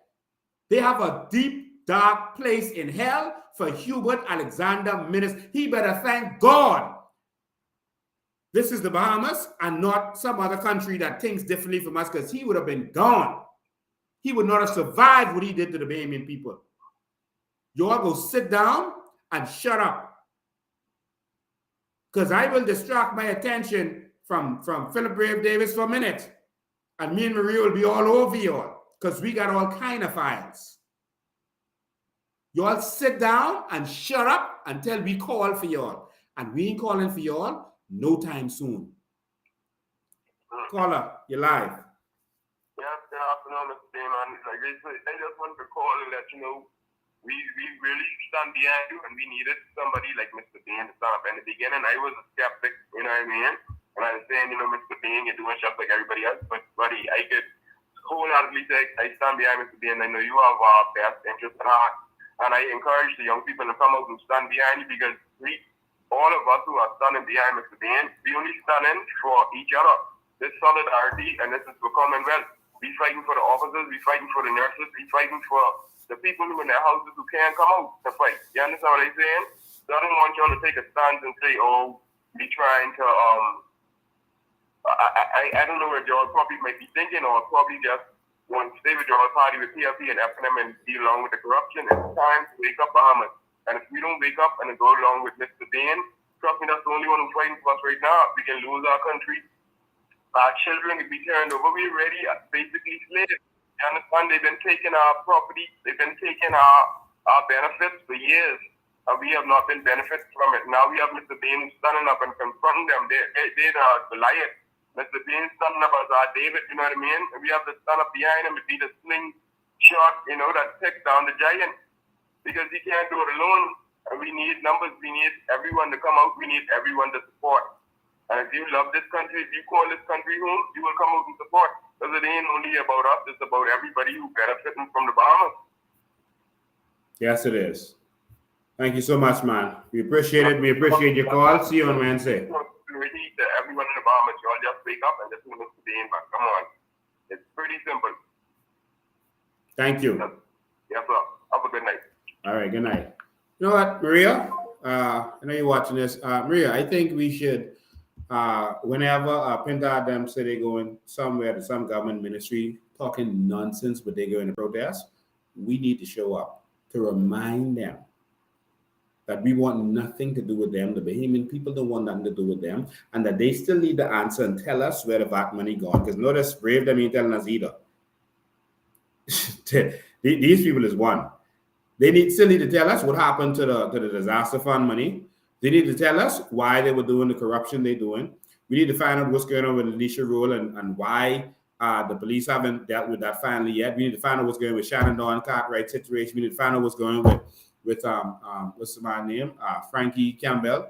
We need to find out what's going on with Brentwood Wells. Notice he going quiet, but when you all show up, we can show up, eh? I think that's what needs to happen. Because y'all ain't getting away with what y'all do to this country. Don't think we finished with y'all. All right? So y'all go sit down and shut up. Go sit down. Now, unless y'all willing to come fight for the real stuff, you notice Brave stole the Sovereign Wealth Fund and the FNM ain't saying nothing. Y'all, who noticed that? They sit right there in the House of Assembly and let them take the Sovereign Wealth Fund and no one vote against it. In the House of Assembly. That's why they're attacking Pinewood, and that's why they're afraid of me in the House of Assembly. Because when they try their tricks, we'll be all over them. You all can see them removing our Sovereign Wealth Fund, and y'all ain't vote against that. Y'all ain't stand up against that. That's when y'all are supposed to stand up in the House talking about questions. Questions? Y'all could table bills. Go table some bills. Y'all could do select committees. Go do some select committees. Stop talking about it. From last year, y'all was talking about y'all will use the PAC and start having select committees. Bunch of flammers. It's corrupt waiting for your turn again. All this garbage Brave Davis them doing. Passing bill so that our carbon credits could go to FTX and y'all ain't say a word. None of y'all in the FNM. So sit down and shut up or we coming for y'all. Brave will be glad. If any of y'all go around our government buildings, we done fire y'all from them government buildings. Y'all are not, we are y'all are welcome to any one of them. So sit down and shut up. Pintard and the rest of you. Good afternoon, you're live. Good night, Lincoln. Good night. 45 caller from Freeport. Thank you, man. Yeah, you just took the words out of my mouth. I just was about to call about that, about our carbon credits and sovereign wealth fund. They haven't addressed the nation concerning that yet. I think you need to put some hell in them concerning that. Yes, of course we will. Because what they're doing to the Bahamian people is wrong. Yes, yes, 100%. 100%. We are going to stand up and we're going to fight. It takes numbers to fight. So just stand with us. Just stand with us, and we're going to win. We're gonna benefit. All right. Me and I as you, brother. Thank you, man. Thank you. Thank you. You're doing a wonderful job. You and Maria doing. You're doing a wonderful job, and me and my family stand behind you 1,000%. Thank you, man. We appreciate it. Okay, I'll just sit back and listen. Thank you. Thanks for having me. All right. All right. I want to read this thing. This is the last thing I'm going to do tonight. 16th of April, 1945, Sir Randall Folks wrote a letter to the Bahamian people. And I take these words as mine. It's the original letter that he wrote. There it is. Randall Folks said, it's in handwriting, so it might be hard to understand. I, Randall Francis Folks, being of sound mind, do hereby firmly resolve that I shall hereafter let every thought, every act of mine be decided and weighed in the scale of human values, so that whatever I may do may benefit not only one or two individuals, but humanity at large.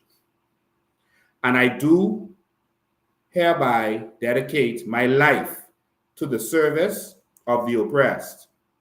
Christ did it. Abraham Lincoln did it. Franklin Roosevelt did it. Therefore, I myself will do it.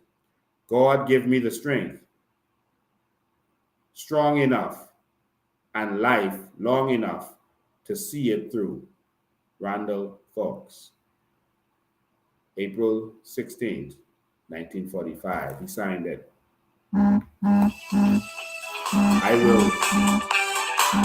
I will take, hold the line one sec, I'll be right with you. I will take the vow that Randall Fox took.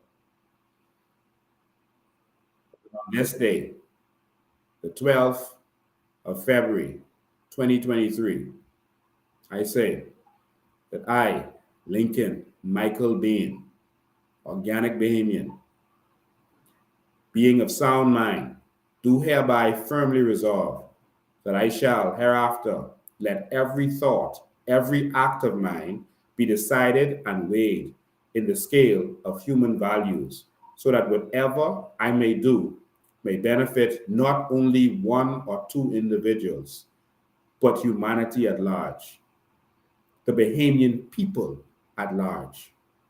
And I do hereby dedicate my life to the service of the oppressed in the Bahamas. Christ did it. Abraham Lincoln did it. Franklin Roosevelt did it. Therefore, I myself will do it. God give me the strength, strong enough, and the life long enough to see it through. Lincoln Bain, February 12, 2023. Good afternoon, live. Good night, Mr. President. Good night. Good night. How you doing, sir? I'm awesome. How you doing? I'm right here. Mr. Bain, I am wondering why it is that nobody is saying anything about our carbon credit. Nobody, none of them. And how was it that they could just go and sign things and put everything in place and the Indian people don't know nothing about it? I can't understand that.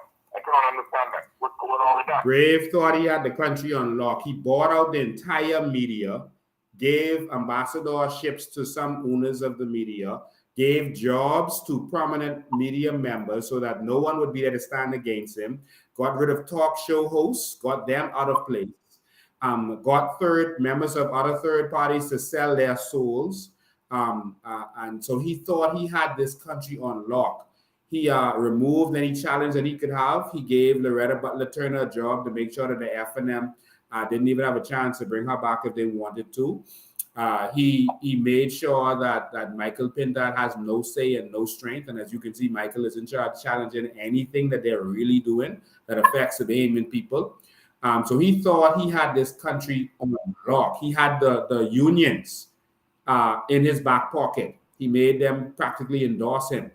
And now they're complaining again. But he had them in his back pocket. And the only challenge he had was me. And they thought that by pushing some court case against me, they thought that by putting all kind of lies out there about me, they thought that would affect the mindset of the Bahamian people.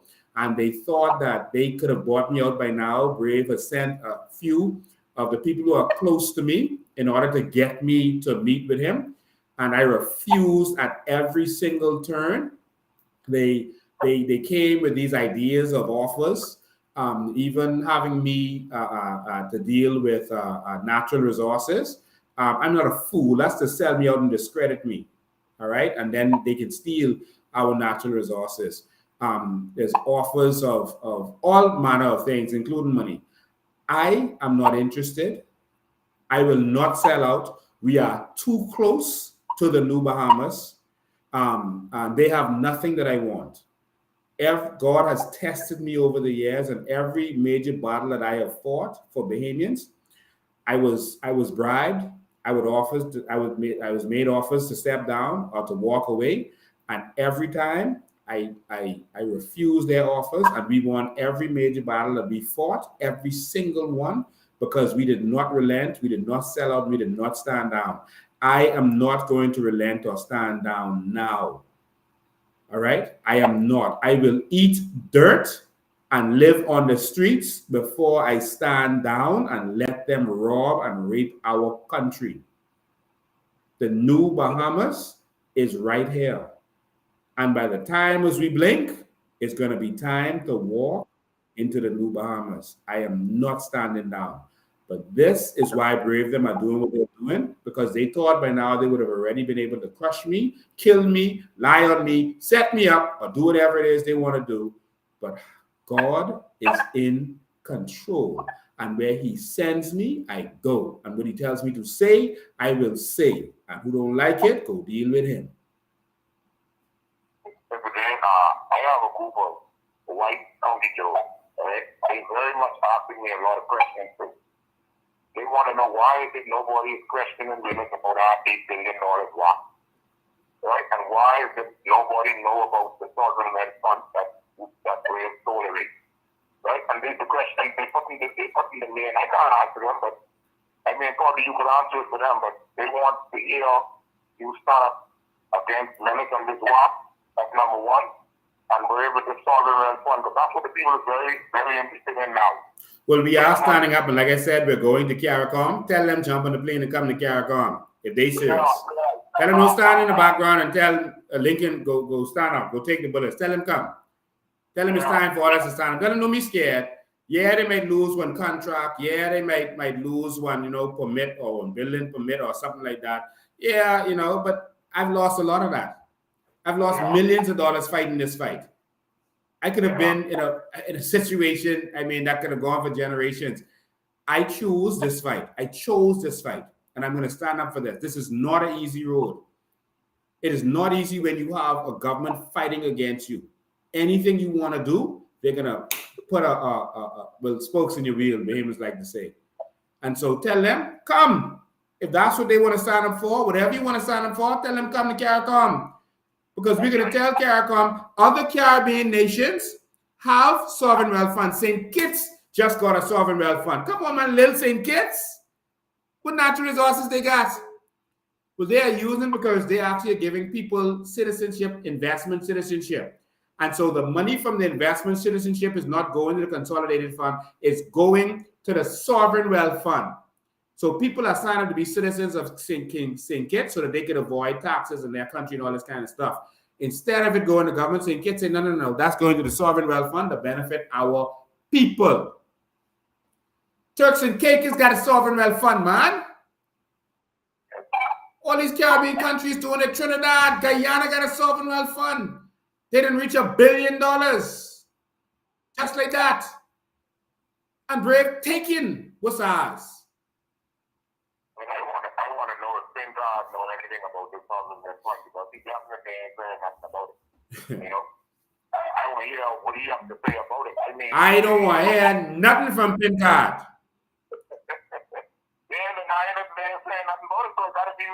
I don't want to hear nothing from Pintard. All I want Pintard to do is get lost.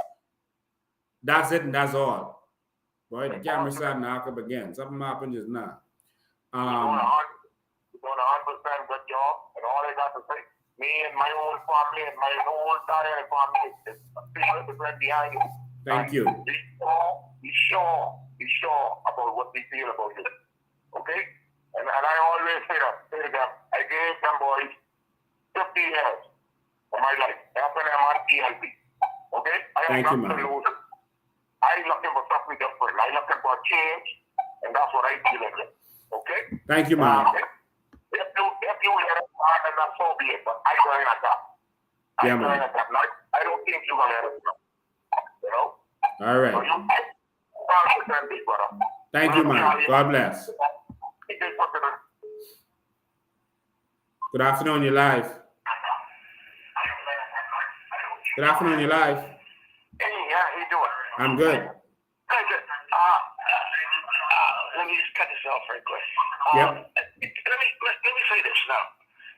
When you become the Prime Minister, and I do believe you will, every day from now, since Christmas, the Bahamian people are losing $800 per week. Mm-hmm. Would you put something in retroactive process that we can get that money back from Braves? You're talking about the Sovereign Wealth Fund. It's not going to be. Yes, it's not going to be retroactive, but it's going to cover you for the rest of your life. What we have to do with it the first year is we are going to reinvest it. I'm already in conversations with stock brokers, etc., who work for major companies like Merrill Lynch, etc., etc. This conversation is already had. All right. And so I want you to know that we are prepared to go from day one. I'm not just telling you that. That is a reality. All right. And so, I've already had these conversations. And so what we're doing is we're not taking the money from the carbon credits and then sharing that out. We're going to take it. That becomes a part of the principal. We are going to flip that money in the stock market. The stock market grew tremendously. All right. In the last year or so. All right. There's been a lot of money that was made. And so what we're going to do is invest it. And from the profits from the investment, the same way Norway does, we're going to distribute that to the Bahamian people. You understand? So if from the Sovereign Wealth Fund, there's $9 billion. We invest a portion of the $9 billion. So we invest a portion of that. We're not going to risk the whole $9 million. That's very irresponsible. They take a percentage of it, and they normally don't have more than 4% risk. 10% will be very risky, but they'll risk about 4 to 10% in the early days, so that the principal isn't put at risk and touch. And they're going to flip that money, and they're going to the profits from that goes to the Bahamian people and to whatever the Bahamian people decide. So, like for example, in 2020 and 2021, the Sovereign Wealth Fund of Norway made $250 billion from the investments. They invested in companies like Amazon and Apple, etc., that was going to make big money because of the lockdown. So that's what they made. That's not from oil or anything else in their GDP. That was just from the money they invested into the markets around the world from their sovereign wealth fund. All right. And so we're going to do things like this and other investments like Qatar is doing. They have land investments, et cetera, et cetera. So there's certain things that we're going to be doing around the world and here in the Bahamas. All right. So as we go on, we'll explain more and more of this. And hopefully the government could just steal this from us and start it now. So the process will already start, because we still could throw them out. But we don't have a problem with them stealing our ideas, but they always steal it and then take it in such a way that it won't really benefit us. Yes, sir. Mr. Ben, I'm very impressed with your mind calculations, right? That's very impressive, right? But I want to reach my spiritual people thinking out there. Right? Real quick, I'm not going to hold you too long because I know you're busy.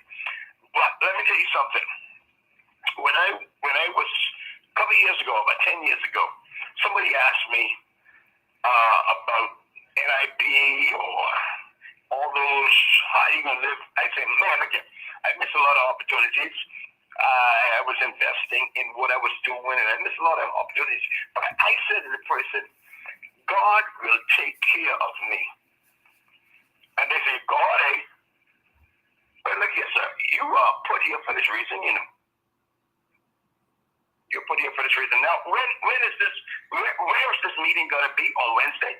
It's going to be at Bahama Convention Center. So we're going there. We're going to have a demonstration. So we're not going to be in the convention center. We're going to be outside. That's what I want to know. On the street outside. Never miss one of your demonstrations. Never miss one. Thank you so much. The only one I can miss when you walk into the House Assembly, I can watch it on TV. Wow. And I want you to say, free at last, free at last. Thank God Almighty, we're free at last. They can understand that, man. God bless you, man. Thank you, man. I'll be there Wednesday. All right, thank you, man. So, yeah, so there's so much that we're going to do and that we can do. We just need a government that's going to do for the people. Thank you. And I see I was getting harassed by this PLP troll, Astrid Bodie. I just blocked them. So we don't see them on here. I didn't block them on Facebook, I don't think, but I just blocked them so they can't comment on here. But these are kinds of people.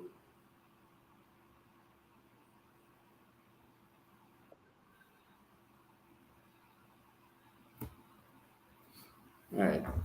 Someone saying they would hack on the live. Yeah. Okay. It's good for them. Listen, they hacked us over today several times. We're not concerned about that. The fact is the Bahamian people can see it. We are a threat. All right. And you can see when someone is a threat by the actions of the state. All we want to do is make sure that our people benefit from our natural resources. All right. And so when we get in, we know where our sand is going right away. Right away, we're sending emissaries out to market our sand to the world, our aragonite to the world, right away. All right.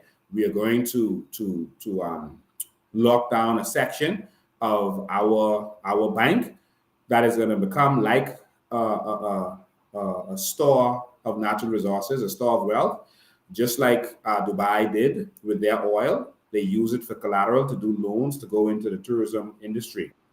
And they have tens of millions of tourists, while we're still bragging about 7 million tourists, mostly who don't come off the ship. But we're going to do something similar. There's going to be companies formed in order to do that. So our country's sovereign debt will not hurt us getting loans to do these things. Just like all of these Middle Eastern countries do, they form companies to start operating in different areas. But with us, we're still operating with the consolidated fund and putting the country deeper and deeper in debt, instead of forming companies like Dubai, Qatar, Kuwait, etc. did, Norway did. And so it doesn't matter if your country's $12 billion in debt. If you have natural resources, if we say right here is $1 billion, in this area is $1 billion worth of, and it's calling numbers, worth of aragonite, we want a loan based on the value of that aragonite. So give us $500 million based on the value of this $1 billion store of aragonite. And we're going to take that $500 million and buy some cruise ships. You see, for example. And so that's 2 to 3 small cruise ships that now cruise our islands and move our tourists around our islands to circulate the currency in our islands more.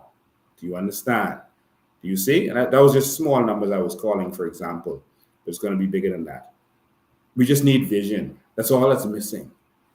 And we're going to bring our professionals home from around the world. Our Bahamians who are running hotels, running hospitals, who are professionals around the world. And we're going to bring them home with the experience they got from in the Middle East, working for international companies from in Canada, in the US. We have experienced Bahamians. Will we be free from taxes? Yes. There will be no income taxes. There's no personal taxes in Dubai, Qatar, and these places where they benefit from their natural resources.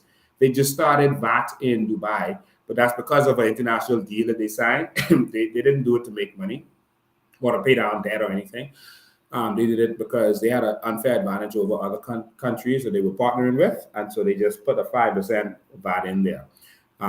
We will not be burdened with taxes. All right, we're going to show you in the coming months exactly how this is going to work. We need a new group of people to take over. And someone said to me, you got to have the right candidates and this and that. We need the right people who are going to come together to be willing, who have the integrity, who are not going to sell out in the last minute to the oligarchs or to the political parties, to just come and do the right thing. We're going to a republic. And as a republic, we're going to be able to bring in the professionals to work and lead what we call ministries now. So like in America, they could take, the president picks his cabinet. All right, he doesn't have to pick them from members of parliament. That's our disadvantage. That's how you end up with someone like a Renwood Wells as Minister of Health. This is total garbage. We are going to go to Republic, and that means that you could grab someone with experience with health in the health industry and say, this is going to be the Secretary of Health.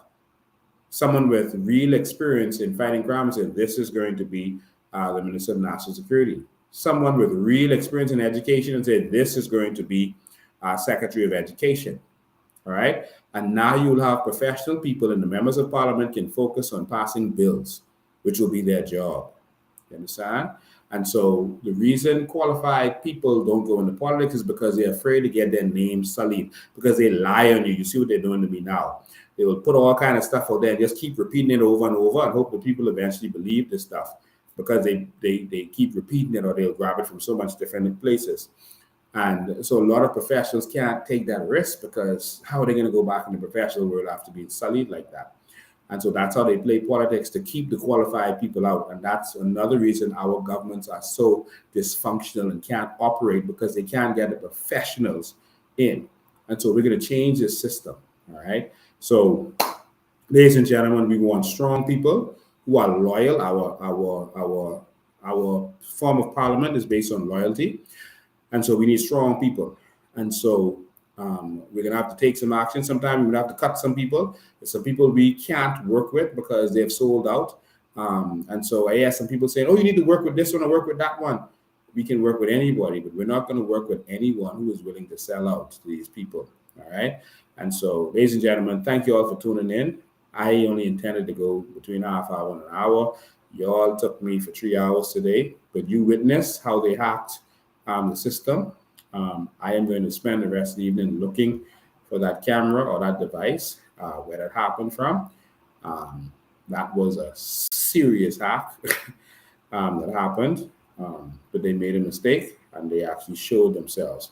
Ladies and gentlemen, we'll go again live again on Tuesday at 8 p.m. Tuesday at 8 p.m. And we're looking forward to seeing all of you on Wednesday at 9 a.m. We're going to be there, so make sure you come out and demonstrate.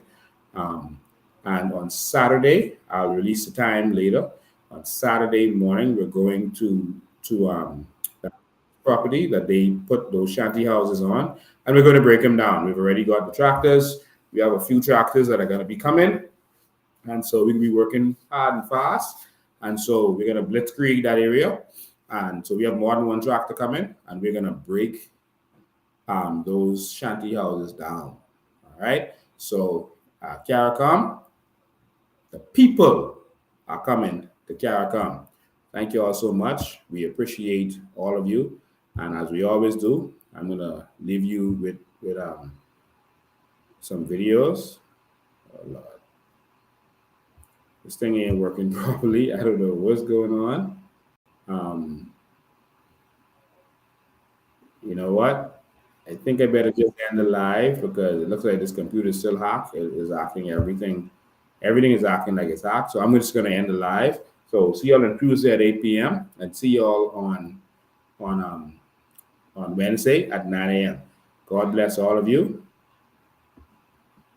No, not yet. Tuesday. All right. They wanted me to announce something that we're going to do in the future.